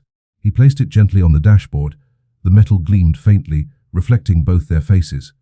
Morty stared at it. It looks kinda pretty now. Yeah, Rick said softly. That's how scars work. The nebula pulsed brighter like it understood. The soft pink deepened to violet again, a color between sorrow and serenity. Morty leaned back in his seat. So what happens now? Rick looked out at the glowing horizon. Keep going. We mess up again. We learn something new. That's the deal. Morty smiled faintly. You sound like a teacher. Rick laughed. God help whoever hires me. The laughter faded, replaced by quiet. The nebula rippled with color, flashes of green and gold trailing in the dark. Rick whispered, almost to himself, You know what I used to hate the most about myself, Morty? Morty shook his head. That I cared what people thought. That I wanted to be forgiven. Morty's voice was soft. That's not weak, Rick. Rick sighed. It felt weak. But maybe weakness is just the part of us that still remembers love. Morty didn't know what to say to that. So he didn't. He just looked out the window and let the quiet say everything. The ship passed through a thin wall of the nebula, and for a moment everything outside turned into living light. Waves of color rippled across the glass. Blue, pink, gold, reflecting on their faces like paint. It was peaceful. It was human. It was enough. Rick closed his eyes. Perfection's overrated, Morty. Give me the cracks, the flaws, the noise. That's where the truth lies. Morty smiled, leaning his head back. I think I like the messy version of you better anyway. Rick chuckled. Careful. You say stuff like that and I'll start hugging people. Morty snorted. Gross. They both laughed again, softer this time. The nebula shimmered in rhythm with their voices, glowing warmer, gentler, until it finally faded behind them. As the ship drifted back into open space, the stars seemed to stretch wider, as if the universe itself had exhaled. Rick reached over and switched the autopilot on. Lesson of the day, Morty, he asked. Morty thought for a moment, then said, Maybe being broken doesn't mean you're bad. It just means you've been alive long enough to know what hurts. Rick smiled faintly. Not bad, kid. You're starting to sound like a Sanchez. Morty grinned. Yeah, but like a chill one? Rick laughed quietly. Fair enough? The stars shimmered around them, infinite and uncaring, and yet somehow, in that tiny pocket of silence, everything felt right. Rick closed his eyes again, whispering more to himself than to Morty. Maybe the lesson isn't to fix what's broken. Maybe it's to love what survived. The ship moved onward, a fragile speck carrying two imperfect souls, burning, breaking, and somehow still shining. It happened quietly, not with thunder or war, but with a sigh. Somewhere beyond the edges of known galaxies, two versions of Rick Sanchez drifted toward each other. One was sharp-edged and chaotic, dripping with the weight of guilt, pride, and pain. The other was serene, clean, measured, and hollow. Between them hung a silence so deep it could have swallowed sound itself. The toxic Rick floated first into view, illuminated by a pale blue glow. His hair was wild, his coat stained with chemicals and time. His eyes, though tired, were alive, full of anger, love, and the thousand unnamed emotions that made him human. Across from him, the purified Rick hovered in calm, almost translucent light. His expression was tranquil, empty, like a statue carved from glass. They stared at each other for a long time. No insults, no machines, no chaos, just the hum of the cosmos, a slow, rhythmic lullaby, like the universe breathing in its sleep. The toxic Rick broke the silence first. His voice trembled with a strange mix of bitterness and longing. You really think you can exist without me? He asked. The clean Rick didn't answer at first. His gaze drifted past the stars. I thought peace meant silence. That without you, I could think clearly, build better, live better. Toxic Rick laughed softly, not cruelly, but almost tenderly. And did it work? A pause. Then, quietly, Jung, the toxic one, stepped closer, his reflection shimmering in the light between them. You cut me out because you hated me. But I was the part that remembered why you ever built anything. I'm the piece that missed her. The part that stayed awake after Morty fell asleep. Clean Rick's expression flickered. You made everything harder. I made everything real. The stars outside shimmered faintly, echoing their words. Light rippled between them like the tide between two moons. Morty stood at a distance, watching through the glass dome of the ship. He didn't understand how two versions of his grandfather could stand in the same place, one looking like a saint, the other like a ghost, and yet both felt equally human. He pressed his hand against the cold glass and whispered, "Please don't fight." Inside the chamber, neither Rick moved. "You're scared," the toxic Rick said. "I'm not scared," the clean one replied flatly. "Yes, you are. You're terrified of feeling again, of losing, of failing, of caring." The words hung like smoke. Clean Rick looked down. For the first time, there was something fragile in his expression, a crack in the stillness. Toxic Rick tilted his head. "You remember the sound Beth used to make when she laughed? The way her voice cracked a little on the high notes?" The clean Rick's eyes softened. "Of course I do. Then why did you throw that away?" "Because it hurt." Toxic Rick nodded slowly. "Yeah, it does. But pain's not the enemy. Forgetting is." The silence that followed was vast and soft, the kind of silence that happens only in deep space and deep hearts. The two Ricks floated closer, almost mirror images now. Their light began to mingle, the pale blue of purity and the dark gold of toxicity weaving like threads in a tapestry. "I don't want to destroy you," the toxic Rick said gently. "I just want to come home." The clean Rick hesitated, then whispered home. For the first time since the split, his voice cracked. A single tear, small and silver, like a shard of starlight, slipped from his eye. And in that fragile moment the universe seemed to lean in and listen. Their hands reached out, trembling slightly. When they touched, it was like touching the edge of a dream, soft, weightless, impossible. The merging began quietly, like ink dissolving in water. Light flowed between them, golden and pale, twisting, blending, unmaking boundaries. There was no pain, only warmth. Memories flickered through the glow, laughter in the garage, the sound of Morty's footsteps, the smell of oil and ozone, the touch of loss, the hum of love. Every regret, every mistake, every flash of brilliance, all of it poured through them, melting into one steady current. Morty watched from the glass dome, tears in his eyes. The chamber blazed with color, blues and golds turning white, white turning transparent, until the two shapes were no longer separate. Rick, the whole Rick, stood in the center of the light. His breathing was slow, steady, real. His eyes, tired yet alive, blinked open. He whispered, almost in disbelief, "I remember." Morty ran into the room as the glow faded. "Rick, are you okay?" Rick looked at him for a long moment. His face was unreadable, not empty, not broken, just present. "I don't know," he said softly, "but I feel like myself again, and that's something." Morty smiled through damp eyes. "You look different. Happier, I think." Rick gave a small laugh. "Yeah, well, maybe happiness is just another chemical imbalance, but I'll take it." He leaned back against the console, exhaling deeply. For once, there was no spark of manic energy in him, only quiet human exhaustion. Morty looked around the chamber. "So, what happens now?" Rick gazed at the faint shimmer still hanging in the air, the last remnants of their divided light. "Now," he said slowly, "we rest." He closed his eyes. The light around them dimmed, and the hum of the ship softened to a lullaby rhythm. Morty leaned against his shoulder. "You think the universe ever gets tired of holding itself together?"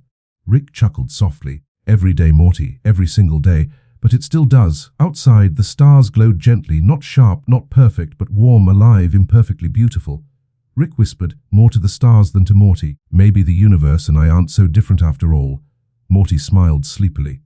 "You mean you both fall apart and come back together again?" Rick smirked. "Exactly." They sat there for a long while, no words, just breathing, just light. Somewhere deep in the vast silence of the cosmos, the universe exhaled, as if relieved to see one of its brightest, most broken suns finally at peace, and for the first time in a long time, Rick Sanchez didn't feel infinite. He just felt enough. When the light faded, it left behind only quiet, the kind of quiet that hums softly in the bones, like the afterglow of a dream you can't quite remember. The spa, once pulsing with strange energy, now felt like a room that had just exhaled. Rick opened his eyes slowly. For a long while he didn't move. He wasn't sure if he was alive or some gentler form of it. His head rested against the edge of a reclining chair, his lab coat draped loosely around him, one sleeve torn. The air smelled faintly of ozone and lavender, cleansing agents and memory. He turned his head. Beside him, Morty slept soundly, mouth slightly open, his hair sticking out in that familiar, boyish way. For a fleeting moment, Rick thought he looked younger, like time itself had stepped back to give them both one more breath before it moved on again. Rick tried to sit up, but his limbs felt heavy, as though something deep inside him had settled. It wasn't exhaustion, it was completion. The strange feeling of being whole again, even if wholeness didn't mean perfection. He rubbed his eyes, his fingers brushing the faint moisture on his cheeks. Tears, he hadn't noticed them falling. The last thing he remembered was light, green and gold and endless, folding over itself, pulling him and that toxic echo into one trembling heartbeat. No screams, no fight, just surrender. And now there was this stillness. He glanced around the spa chamber. Machines stood silent, glass panels darkened, the humming pools now calm as moonlit ponds. The faint reflection of himself looked back from the metal wall, a face marked with lines, yes, but softer somehow. His eyes weren't empty, they were human. Morty stirred beside him, muttering something half-formed in his sleep. Rick watched him for a while, his mind tracing back through all the chaos that led them here. All the mistakes, the arrogance, the laughter that sometimes sounded like crying. He whispered, mostly to himself, "Guess we both needed a little cleansing, huh?" The words hung there weightless, before melting into the air. Outside the chamber, through the translucent spa windows, the stars were shifting, slow, steady, infinite.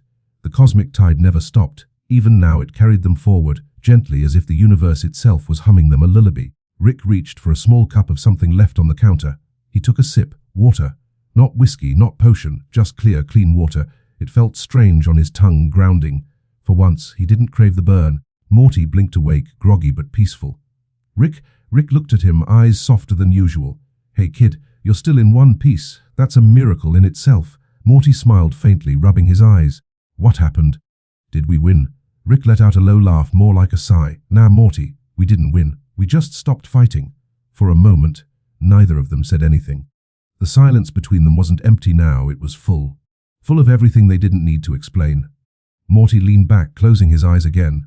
"Feels nice," he murmured. Like everything's okay for a minute." Rick nodded. "Yeah, don't get used to it." But even as he said it, his tone carried warmth, the kind that slipped out when he forgot to guard it. He stood, stretching slowly, joints cracking softly in the calm air. His shadow stretched along the wall, meeting Morty's where the light bent. For a brief instant, the two silhouettes merged, like they were part of the same story after all. Rick glanced once more at the sleeping boy, and then at his own reflection. He saw the faint green shimmer that used to haunt him, now only a whisper of color around the edges, like an old bruise that had finally stopped hurting. He whispered, "Gus, you're not gone, just quieter now." The reflection didn't answer, but in his chest something eased. He walked to the doorway of the spy and looked out into the starfield beyond. The ship floated quietly outside, a silver seed against the endless dark. The cosmos wasn't loud tonight, it was serene, the kind of peace that comes after the storm, when every atom seems to rest. Rick stepped forward and paused, hand resting on the cold metal frame. He looked over his shoulder one last time.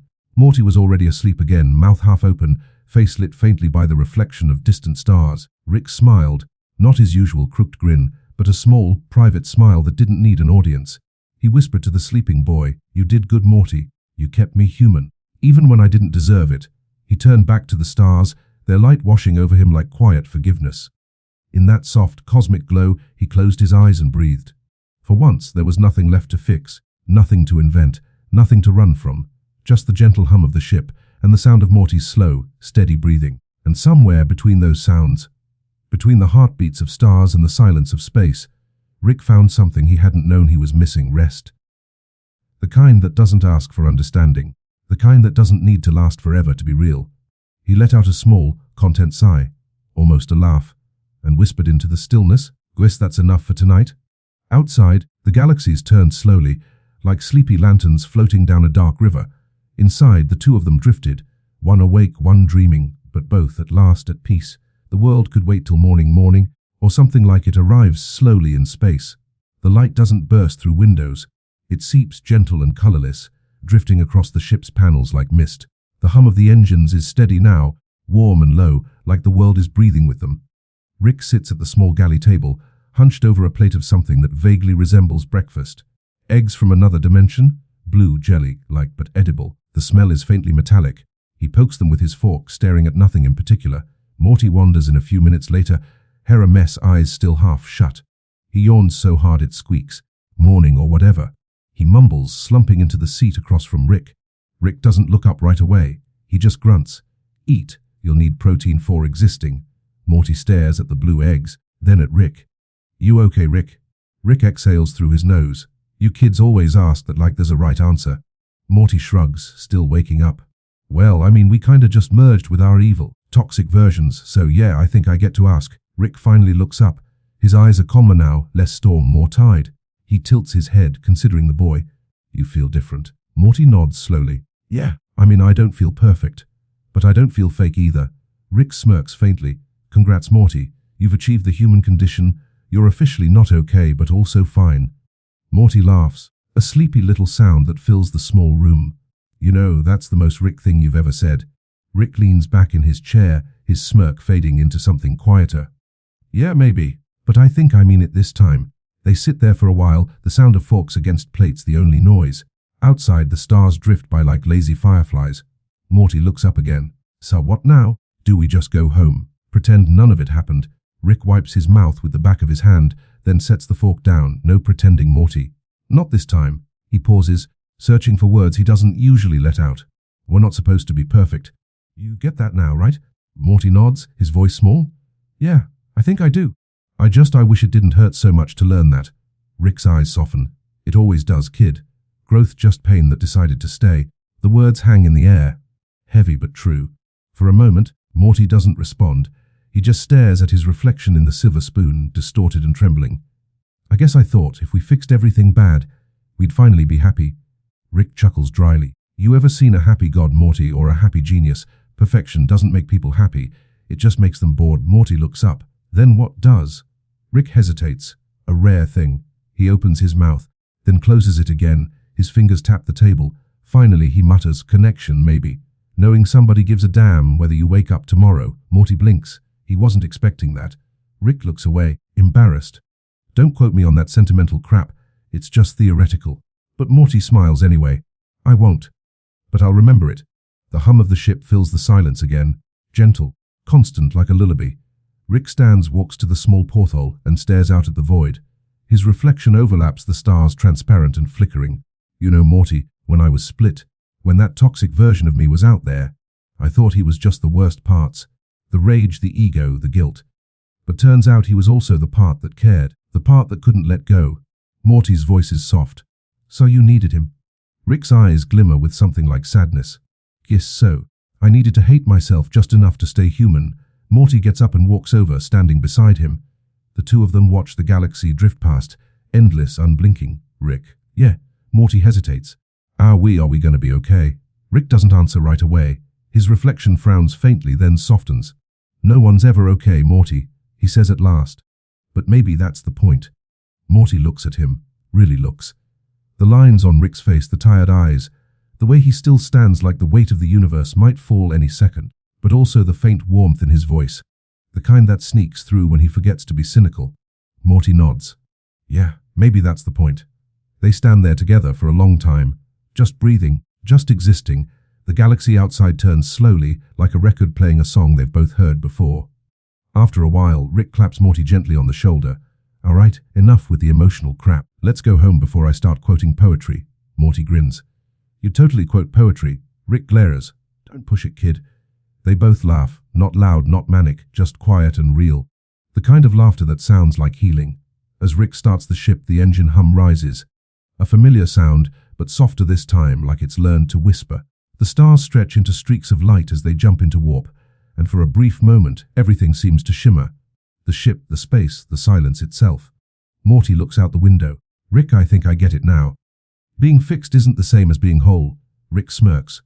Took you long enough, genius. Morty leans back in his seat, closing his eyes as the stars blur into silver threads. Still feels kinda nice, though, this peace thing. Rick glances over at him, voice low. Don't get used to it. Peace is like good tequila. Enjoy it, but it never lasts. Morty laughs softly. Wes, I'll sip it then. Rick chuckles under his breath, turning his eyes back to the cosmos. That's the spirit, kid. The two of them fall into a shared silence, the kind that doesn't need words. Outside, galaxies drift and fold, infinite and uncaring. Inside, two small lives hum in quiet defiance of the void. Rick reaches over, almost unconsciously, and adjusts Morty's blanket where it slipped off his shoulders. Morty doesn't stir. The scientist leans back, exhales, and lets the moment linger.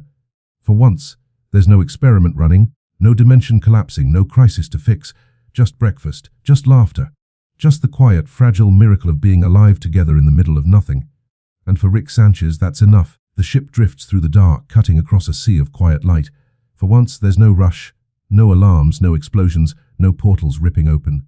Just the steady hum of the engine and the hush of space pressing softly against the windows. Morty sits near the viewport, wrapped in a blanket that still smells faintly of ozone and old leather. His eyelids flutter, heavy with half-dreams. Outside, 1,000 galaxies glow in colors the human eye was never meant to see, ribbons of violet, gold, and pale green. They shimmer like forgotten lullabies, like the universe itself is whispering, "Rest now." Rick leans back in the pilot's chair, his coat draped over one arm. For once, there's no drink in his hand, no muttering equations under his breath. Just breathing, just existing. His reflection in the glass looks softer, less the mad scientist, more a tired man who's been running for too long. The silence between them isn't awkward. It's alive. It hums like an old melody neither of them wants to interrupt. "Rick," Morty says quietly, his voice barely above a whisper. "Do you ever think space gets tired?" Rick opens one eye. "Of what?" "I don't know, of being empty. Of having to hold everything and nothing at the same time." Rick huffs softly, almost a laugh. "You've been hanging out with me too long, Morty. That's exactly the kind of dumb smart thought I used to have." Morty smiles, drowsy. "Yeah, but do you think it does?" Rick pauses, gazing out at the endless horizon. Stars drift like dust motes in moonlight. "Maybe," he says finally. "Maybe that's what black holes are, space taking a nap." Morty laughs, a sleepy giggle that makes Rick smirk. "That's actually kinda sweet." Rick shrugs. "Even infinity's gotta rest sometimes, kid." They fall quiet again. Outside, the ship glides past a dying star, its surface folding in on itself. It flickers like an old candle, stubbornly glowing even as it fades. Rick watches it, his eyes unreadable. Morty notices. "You miss them, don't you? The other you. The one from before?" Rick's jaw tightens, but his voice stays calm. "Which version, Morty? There've been a lot of me's. The one that used to laugh more," Morty says softly, "even if it was fake sometimes." Rick looks away. "That guy was a mess." "So are you," Morty says gently. For a moment, Rick doesn't respond. Then a small sound escapes him, not quite a laugh, not quite a sigh. Touch 8. The ship passes through a field of stardust. Light scatters across their faces, turning the cabin into a slow, moving kaleidoscope. Morty tilts his head back, watching tiny particles drift like snow. "Looks like a snow globe," he murmurs. Rick grunts. "Yeah, one that'll kill you if you breathe it in. Still pretty, though." Rick watches him for a second. The kid's eyes are half-lidded, his voice soft. Something in that sight pulls at the corners of Rick's chest, a feeling he can't quite name. Maybe pride, maybe sorrow, maybe both. He reaches over and dims the lights even more. The hum of the ship deepens, becoming almost like a heartbeat. "Try to get some sleep," Rick mutters. "We're not due for a landing until morning, or whatever counts as morning out here." Morty nods, curling deeper into the blanket. "You gonna sleep too?" Rick shakes his head. "Somebody's got to keep this junk heap from drifting into a supernova." Morty smiles faintly. "You always say that, but I think you just don't know how to rest." Rick glances at him, caught off guard. Morty's eyes are already closed again, his breathing slow. The words hang there, quiet and true. He looks back at the controls, at the flickering screens and lazy constellations beyond. Morty's right, of course. He doesn't know how to rest. Not really. Rest meant stopping, and stopping meant remembering. Remembering meant feeling. But tonight, something's different. The silence doesn't bite. The stillness doesn't suffocate, it feels earned. Rick leans back, folding his arms behind his head. The chair creaks softly. He stares at the stars until they blur, until they start to look less like burning gas and more like memories. Bright moments scattered across a dark life. He remembers Beth as a little girl, holding his hand. He remembers a lab burning. He remembers laughter that ended too soon. And for the first time in a long while, he lets the ache stay. Morty murmurs in his sleep, a faint sound, like a word that got lost halfway out. Rick glances over and smirks. "Dream something stupid, kid," he whispers.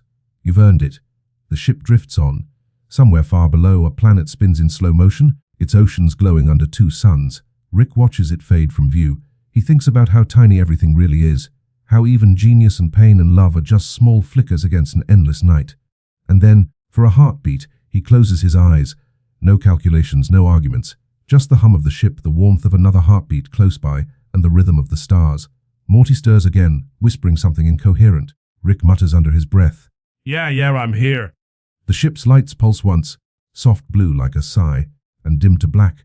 For the first time in longer than he can remember, Rick doesn't feel like running. He doesn't feel like fixing anything. He just lets the moment exist. The silence stretches, vast, perfect, fragile.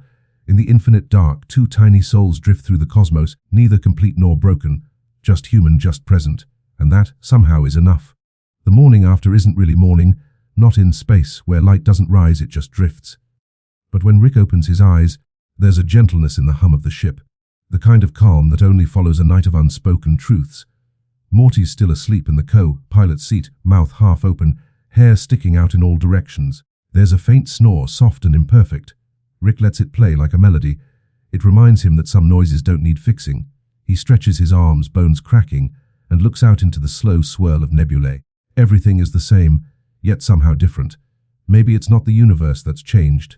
Maybe it's him. He picks up his old notebook, the one with torn edges and coffee stains that look like little solar systems.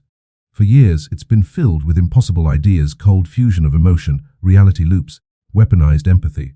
But this morning, he doesn't draw another machine. He writes a sentence. To understand the universe, you must first admit that you're part of it. He stares at the words for a long time, as if they might start making fun of him. But they don't. They just sit there, still, true and terrifying. Morty shifts in his sleep, mumbling something about pancakes and portals. Rick almost smiles, almost. He keeps writing, each line feels clumsy, uneven. Not equations, but reflections. Every atom that built me once belonged to something that loved.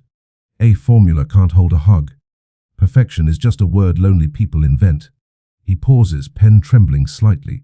The thought makes him frown. His hands were always steady when he was building. But emotion, it turns out, has gravity. For the first time, Rick Sanchez writes not as a scientist, but as a man trying to remember how to feel. Hours drift by unnoticed. Outside, stars move like lazy fish through a cosmic pond. The universe breathes. Morty finally wakes, rubbing his eyes. Morning. Rick, he mutters, though there's no morning to greet. Rick grunts in acknowledgement, still focused on the notebook. Morty leans forward, peering over his shoulder. What you working on? Some new portal thing. Rick shakes his head. Nah, equations are boring today. That's, not something I thought I'd ever hear you say. Morty says, blinking. Rick keeps his eyes on the page. Yeah, well, guess people change, or maybe they stop pretending they don't need to. Morty stares for a moment, unsure whether to answer. The silence between them fills again, but this time it's softer, like a blanket instead of a wall. Rick closes the notebook gently, then taps it once. Wike, no, Morty, all this time, I thought being smart meant being untouchable. Like if I could outthink the pain, it couldn't hurt me. Morty tilts his head. Did it work? Rick smirks without humor. What do you think? Morty smiles faintly. You're still here, though. Rick leans back, eyes half closed. Yeah, guess that counts for something. Outside the window, a comet streaks past, bright, slow, soundless. Rick watches its fading tail. He thinks about how even a burning rock can look beautiful if you catch it at the right moment. Morty's voice breaks the quiet.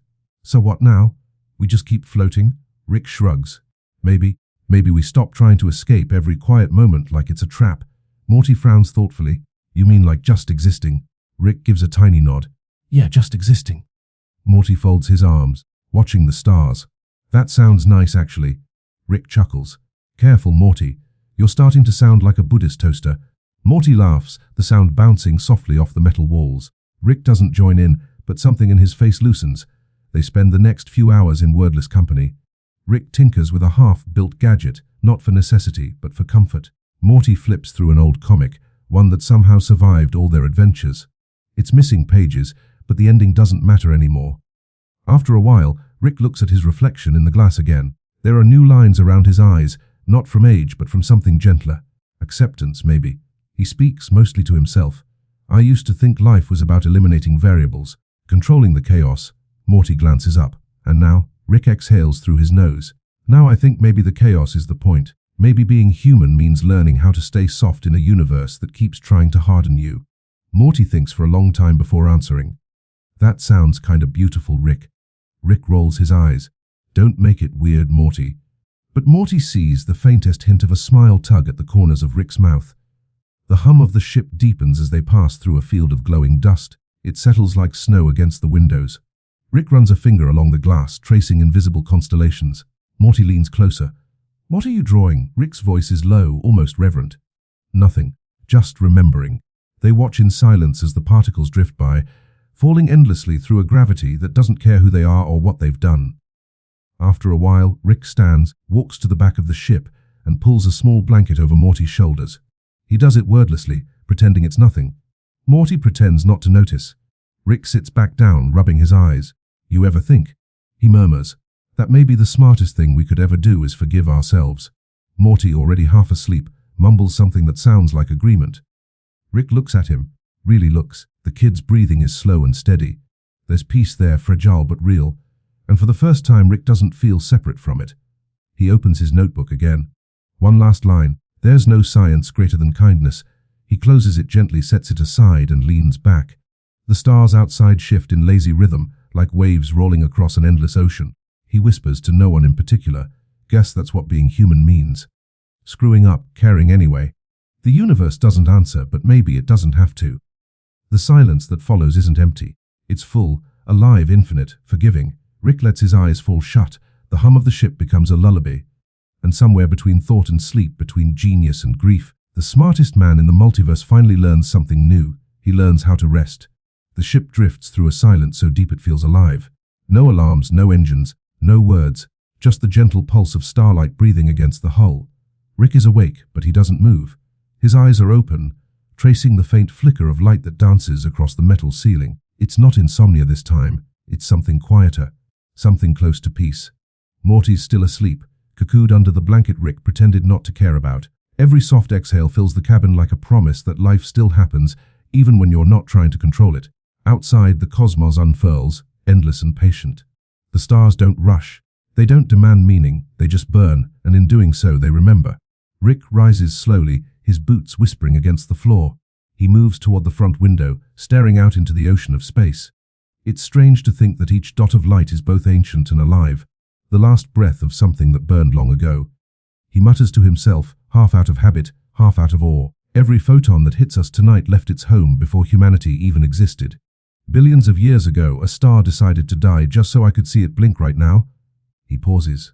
That's kinda poetic. Actually, there was a time when Rick would have mocked himself for saying something like that. Would have drowned the thought in sarcasm and whiskey. But now he just lets it hang there, echoing in the quiet. Morty stirs, blinking awake. His voice is still thick with sleep. "Rick, why are you up?" Rick doesn't look away from the window. "Can't sleep. The stars are too loud." Morty frowns. "Loud? They're not making any sound." Rick smirks softly. "Exactly." Morty drags himself up, squinting through the glass. "They kinda look different tonight." Rick nods. "That's because they are. We moved through a supercluster. Most of what you're seeing right now won't even exist in a few billion years. You're looking at ghosts." Morty hugs his knees, thoughtful. "Ghosts of stars." Rick taps the glass gently. "Every atom in your body came from one of them, you know. Carbon, oxygen, nitrogen, all forged in some long dead sun. You're basically a walking memorial to stellar collapse." Morty laughs softly. "That's kind of depressing." Rick shrugs. "Or kind of beautiful. Depends how you look at it." They sit there for a long time side by side, watching the slow shimmer of the cosmos. Morty breaks the silence first. "Do you ever think the stars remember us, Rick, like the stuff we've done?" Rick raises an eyebrow. "What, you mean like cosmic karma?" Morty nods. "Yeah, like maybe they keep track of everything. Every decision. Every person we were." Rick considers it. "Maybe not the way you think, but light remembers, Morty. Every action throws something out there, a ripple, a reflection, a photon bouncing off your skin. Even when you're gone, that echo keeps moving. Somewhere, light is still traveling from the moment you smiled, from the second you cried." Morty stares out the window again. "So the universe keeps us like snapshots." Rick's voice softens. "Yeah, you could say that." He doesn't mention that he's thought about this before. Countless nights staring into the void, wondering if somewhere out there, a younger version of himself is still laughing, still believing, still untouched by guilt. Because that's the cruel, tender trick of the universe. It records everything, but it never plays it back. Morty sighs. "Guess that means nothing really disappears." Rick tilts his head. "Energy never does. People, though, that's trickier. We fade. But fading isn't the same as ending." Morty glances over. "You think we'll be remembered?" Rick chuckles, low and rough. "By who? The Council of Ricks? The space cops? Nah. History forgets people like me on purpose." Morty frowns. "Then what's the point of it all?" Rick turns toward him, eyes sharper now. "That is the point, Morty. You're not supposed to be remembered forever. You're supposed to live while you're here. Do something kind. Build something stupid. Love someone even if it breaks you. That's enough. Morty blinks. That's surprisingly hopeful coming from you. Rick smirks. Don't tell anyone. I've got a reputation to maintain. Morty laughs, shaking his head. You're impossible. Yeah, Rick says softly. But I'm learning. They fall into another quiet stretch.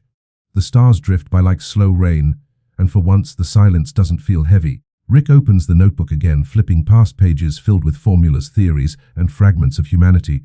He adds another line, his handwriting uneven but sure. The universe forgets names but remembers light. He stares at it for a while. Then, almost as if the words themselves give him permission, he speaks, more to the stars than to Morty. I used to think knowledge made you immortal. That if you could just understand enough, you'd beat death. Turns out all it really does is show you how small you are. Morty listens, saying nothing. Rick's voice drops lower. But maybe small isn't bad. Maybe small means you fit, like one cell in a body too big to comprehend. Morty looks up at him. You think that's what being human means? Rick thinks for a long time. Maybe. Maybe being human is learning to shine even when you know it won't last. Morty nods slowly. Like a star, Rick smiles faintly. Exactly like a star. Outside, the nebula deepens into a curtain of violet and gold. The ship's reflection glows faintly against the glass. Two small figures surrounded by eternity. Rick closes his notebook and sets it down beside him. You know, Morty, if anyone ever asks what the meaning of life is, you tell them this: it's not about meaning. It's about memory. About the marks you leave on others, even if they fade, even if no one writes them down. Morty's eyes soften. That's actually kind of beautiful, Rick. Rick chuckles, half embarrassed. Yeah, well, don't go quoting me in your diary or whatever. Morty grins. Too late. The stars shimmer again, brighter now, as if responding to the warmth that's found its way back into the ship. And somewhere far beyond the limits of sight, the ancient light of a forgotten sun keeps traveling, carrying with it every word, every breath, every heartbeat from this quiet night. Because that's what stars do. They remember, even when no one else can. Rick leans back, arms folded, eyes half closed. The silence returns, not empty, not lonely, but full. A silence that feels like forgiveness. He whispers, barely audible, "We were here. That's enough." And for the first time in his long, chaotic life, Rick doesn't feel the need to prove anything more. The universe hums softly in reply, a lullaby written in light, and both of them, scientist and boy, cynic and dreamer, drift slowly into sleep. There are nights when even time seems to pause, when the universe holds its breath as if afraid to disturb a dream. Tonight is one of those nights. The ship drifts through a field of faint cosmic dust, each grain glinting like snowflakes under starlight. Inside, everything is still. Rick lies in his chair, head tilted back, an empty glass in one hand and a faint hum in the air. Morty's asleep again, wrapped in the soft glow of the navigation lights. It's peaceful. But Rick's mind, it never really rests. Somewhere between sleep and waking, he begins to dream. And it's not the kind of dream that fades when the eyes open. It's one that feels real, textured, remembered. He stands in a vast field, beneath a sky not made of stars but of swirling equations, each symbol glowing like a constellation. The air smells like rain and circuitry. The ground hums faintly underfoot, and there, at the edge of the field, he sees himself. Not the older, jaded scientist the universe has come to fear. No, this Rick is younger, thinner, eyes filled with that reckless spark of discovery. He's wearing the same lab coat, but it's cleaner, unstained by loss. His hands move with purpose as he tinkers with a small device, something half-built, full of hope. Rick freezes. "Oh, come on," he mutters. "Dreams are for idiots." The younger version looks up, smirking. "You used to think dreams were equations, remember? Problems to solve. Guess you solved everything except yourself." Rick scoffs, but his voice falters. "Cute, my subconscious has jokes now." The younger Rick stands, dusting off his hands. "You didn't come here by accident. You came because you're finally quiet enough to listen." Rick folds his arms. "To what, exactly? To me?" There's no accusation in the tone, just something softer, familiar. It's the voice of a man who hasn't yet given up on love, on meaning, on connection. Rick shakes his head. "You're just a chemical echo, kid. Leftover neurons firing off some sentimental garbage. Maybe," the younger one replies. "But even garbage remembers what it used to be." The silence stretches, somewhere above them. A formula dissolves into stardust. The younger Rick walks closer, stopping just an arm's length away. "Do you remember the first time you built the portal gun?" Rick's eyes narrow. "Of course I do. You think I'd forget that?" "Not the invention," the younger one says. "The moment." Rick hesitates. "You were sitting in the garage, rain outside. Music from a world you didn't belong to. You weren't thinking about escaping the universe. You were thinking about reaching someone. You wanted to share it. The discovery, the beauty, the madness. Rick doesn't respond. The dream hums around them, alive and breathing. You forgot, the younger one continues. You turned science into armor. You built walls out of brilliance. But it was supposed to be a bridge, Rick. Rick swallows. Yeah, well, bridges burn. The younger version smiles sadly. Only when you light them. Rick looks away. His throat tightens, and he hates that it does. You're not real. I was real enough once. They stand there, two versions of the same man. One exhausted by knowledge, the other still believing it could save him. After a while, Rick whispers, "Why are you showing me this?" The younger one looks up, watching equations swirl into constellations. Because you finally made peace with your worst self. But you forgot to make peace with your first self. Rick frowns. My first self. The one who dreamed without fear. The one who failed without shame. The one who built not to escape, but to understand. Rick laughs quietly, bitterly. He died a long time ago. The younger Rick tilts his head. No, he didn't. You just buried him under guilt. The words hit harder than they should. Rick looks down at his hands. The same hands that built universes, destroyed planets, resurrected gods. And for the first time in a long while, they look small. Maybe I was better off without him. Rick mutters. The younger one steps closer. No, you were just scared. You thought caring made you weak. But look where it's brought you, Rick. You've looped through every possible timeline, and you still end up here, searching for something that can't be calculated. Rick's jaw tightens. You think I don't know that? I think you finally feel it. The younger version says softly. The dream starts to fade, colors bleeding into shadow. The equations above them scatter like birds taking flight. The younger Rick begins to blur at the edges, dissolving into light. Wait, Rick says. Don't. The younger one smiles, calm, kind. It's okay. You don't need me to stay. You remember now. Rick blinks and suddenly he's back in the ship, hands still clutching the empty glass, eyes wet with something he refuses to name. Morty stirs beside him. Rick, you okay? Rick clears his throat. Yeah, Morty. Just recalibrating. Morty yawns. You were talking in your sleep. Rick grins faintly. Was I? Yeah. You said something about bridges. Rick leans back, staring out the window. The stars look softer somehow, as if they've been listening. Yeah, he says quietly. Bridges. Morty frowns, but he doesn't press. He just closes his eyes again, trusting the silence to hold them both. Rick sits there a little longer, breathing slowly. The hum of the ship feels like a heartbeat. He thinks about the dream, about the version of himself that wasn't ashamed to hope. And for once, he doesn't push the thought away. Instead, he whispers to the darkness, "Hey, kid, thanks for waiting."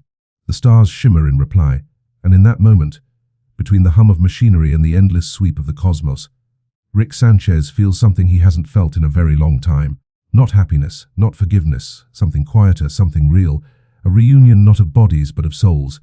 A scientist finally remembering the man who once believed in the beauty of creation. And as the ship glides onward into the sleeping universe, the stars, old, patient, eternal, seem to whisper back, "Welcome home." The stars outside the ship seem quieter tonight. They aren't burning or flickering, just resting, as if the universe itself has found, at last, a place to breathe. Rick sits in the pilot's seat, eyes half open, the glow of distant galaxies reflecting off his tired face. Morty's already asleep beside him, his head tilted gently toward the light. There's a kind of innocence in the way he sleeps, the same kind Rick once believed he'd lost forever. He watches the boy breathe, slow, steady, at peace. Something in that rhythm reminds him of lullabies he used to hum long before there were portals, long before there were walls between him and the people he loved. And for the first time in a long time, Rick doesn't reach for a flask or a tool or a distraction. He just listens to the quiet, to the hum of life as it drifts through the endless dark. The ship moves without sound, gliding through ribbons of nebula light. Soft pinks and pale blues ripple outside like watercolor spilled across velvet. Each color folds into another unhurried. Just like the night itself, there's no chaos here. No equations, no endless questions clawing at the corners of his mind. Just stillness. Rick leans back, closing his eyes, and for a long time says nothing. If anyone could look inside his mind right now, they wouldn't find the frantic labyrinth of invention and cynicism it once held. They'd find something quieter, a single candle flickering in a room long thought empty. He breathes in, he exhales, and with every breath the noise of years begins to fade. Then, softly, almost as if speaking to no one, Rick begins to whisper, not to Morty, not to the stars, but to you. You've been here the whole time, haven't you? Listening, watching this strange old man stumble through his mess of a life. There's a faint chuckle in his voice. It trembles, but it's warm. Maybe you see a bit of yourself in me. Maybe not the genius part, but the part that breaks and hides and pretends it doesn't hurt. The part that keeps running, even when it doesn't know what it's running from. He sighs. A long, gentle sound that melts into the hum of the engines. You know, I used to think being broken was a curse. Something to fix, something to erase. But maybe it's not.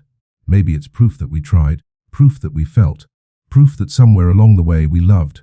The stars drift slowly past, each one reflected in the glass like memories he can finally look at without flinching. I split myself apart to escape the pain. Thought I could bottle all the bad stuff, fear, guilt, love, loss, and just toss it away. But without it, I wasn't me. I was just quiet metal. He glances toward Morty, who stirs slightly, murmuring something soft in his sleep. Rick smiles, barely there but real. Turns out Morty was right. You can't have light without a little shadow. You can't really live if you don't sometimes hurt. There's a pause, not awkward, not heavy, just the kind of silence that feels like exhaling after years of holding your breath. Rick looks back at the stars and speaks again, slower now. Maybe you've got your own toxins hot, the thoughts you try to wash away, the memories you wish you could edit out. But maybe they're not mistakes. Maybe they're just the fingerprints of being alive. He tilts his head, listening to the faint hum of infinity. The sound feels like a heartbeat, distant, eternal. So if you're listening to this right now and you're tired, I get it. The universe is loud. The world keeps asking you to be perfect. But you don't have to be. His voice softens, barely a whisper now. You don't have to fix everything tonight. You don't have to prove you're enough. You already are. There's a long pause. The stars seem to shimmer brighter for a moment, as if agreeing. Rick leans forward, presses a few buttons on the console, and the ship begins to dim its lights, one by one, until only the soft pulse of navigation remains. The cabin grows darker, quieter. He rests his head back, his eyes heavy but not weary. You know, he murmurs, for all the universes I've seen, the greatest one might just be this moment. You. Me. The quiet between thoughts. He lets the silence linger. It stretches gently, like the long fade of a song at the end of a dream. Then he chuckles again, that old, gravelly, human laugh. You've made it this far with me. Guess that means you're stronger than you think, and maybe, just maybe, everything's going to be all right. Morty mumbles softly in his sleep, something about sandwiches and stars. Rick reaches over and adjusts the blanket around him. Outside, a single comet streaks across the dark, a silver line fading into forever. Rick watches it go, whispering almost to himself, maybe we're all just fragments of light, passing through for a while. He closes his eyes. The engines hum lower. Time begins to blur. The ship drifts, and so do you, floating through the softness of his words, through the hush of galaxies, through the quiet pulse of something vast and kind. Wherever you are, his voice says, fading to a lullaby tone, thank you for spending this time with us, for listening to an old fool talk about peace and pain and all the things in between. The sound of the stars seems to breathe. Sleep well. Everything's going to be okay, man. The ship continues forward, silent, steady. The stars above blink slowly, not out of duty, but out of love. And somewhere in that infinite calm, a scientist drifts in his chair, a boy dreams beside him, and the universe hums a lullaby older than time itself. Good night, Rick whispers, barely audible. You're safe now. The stars shimmer once more, then fade.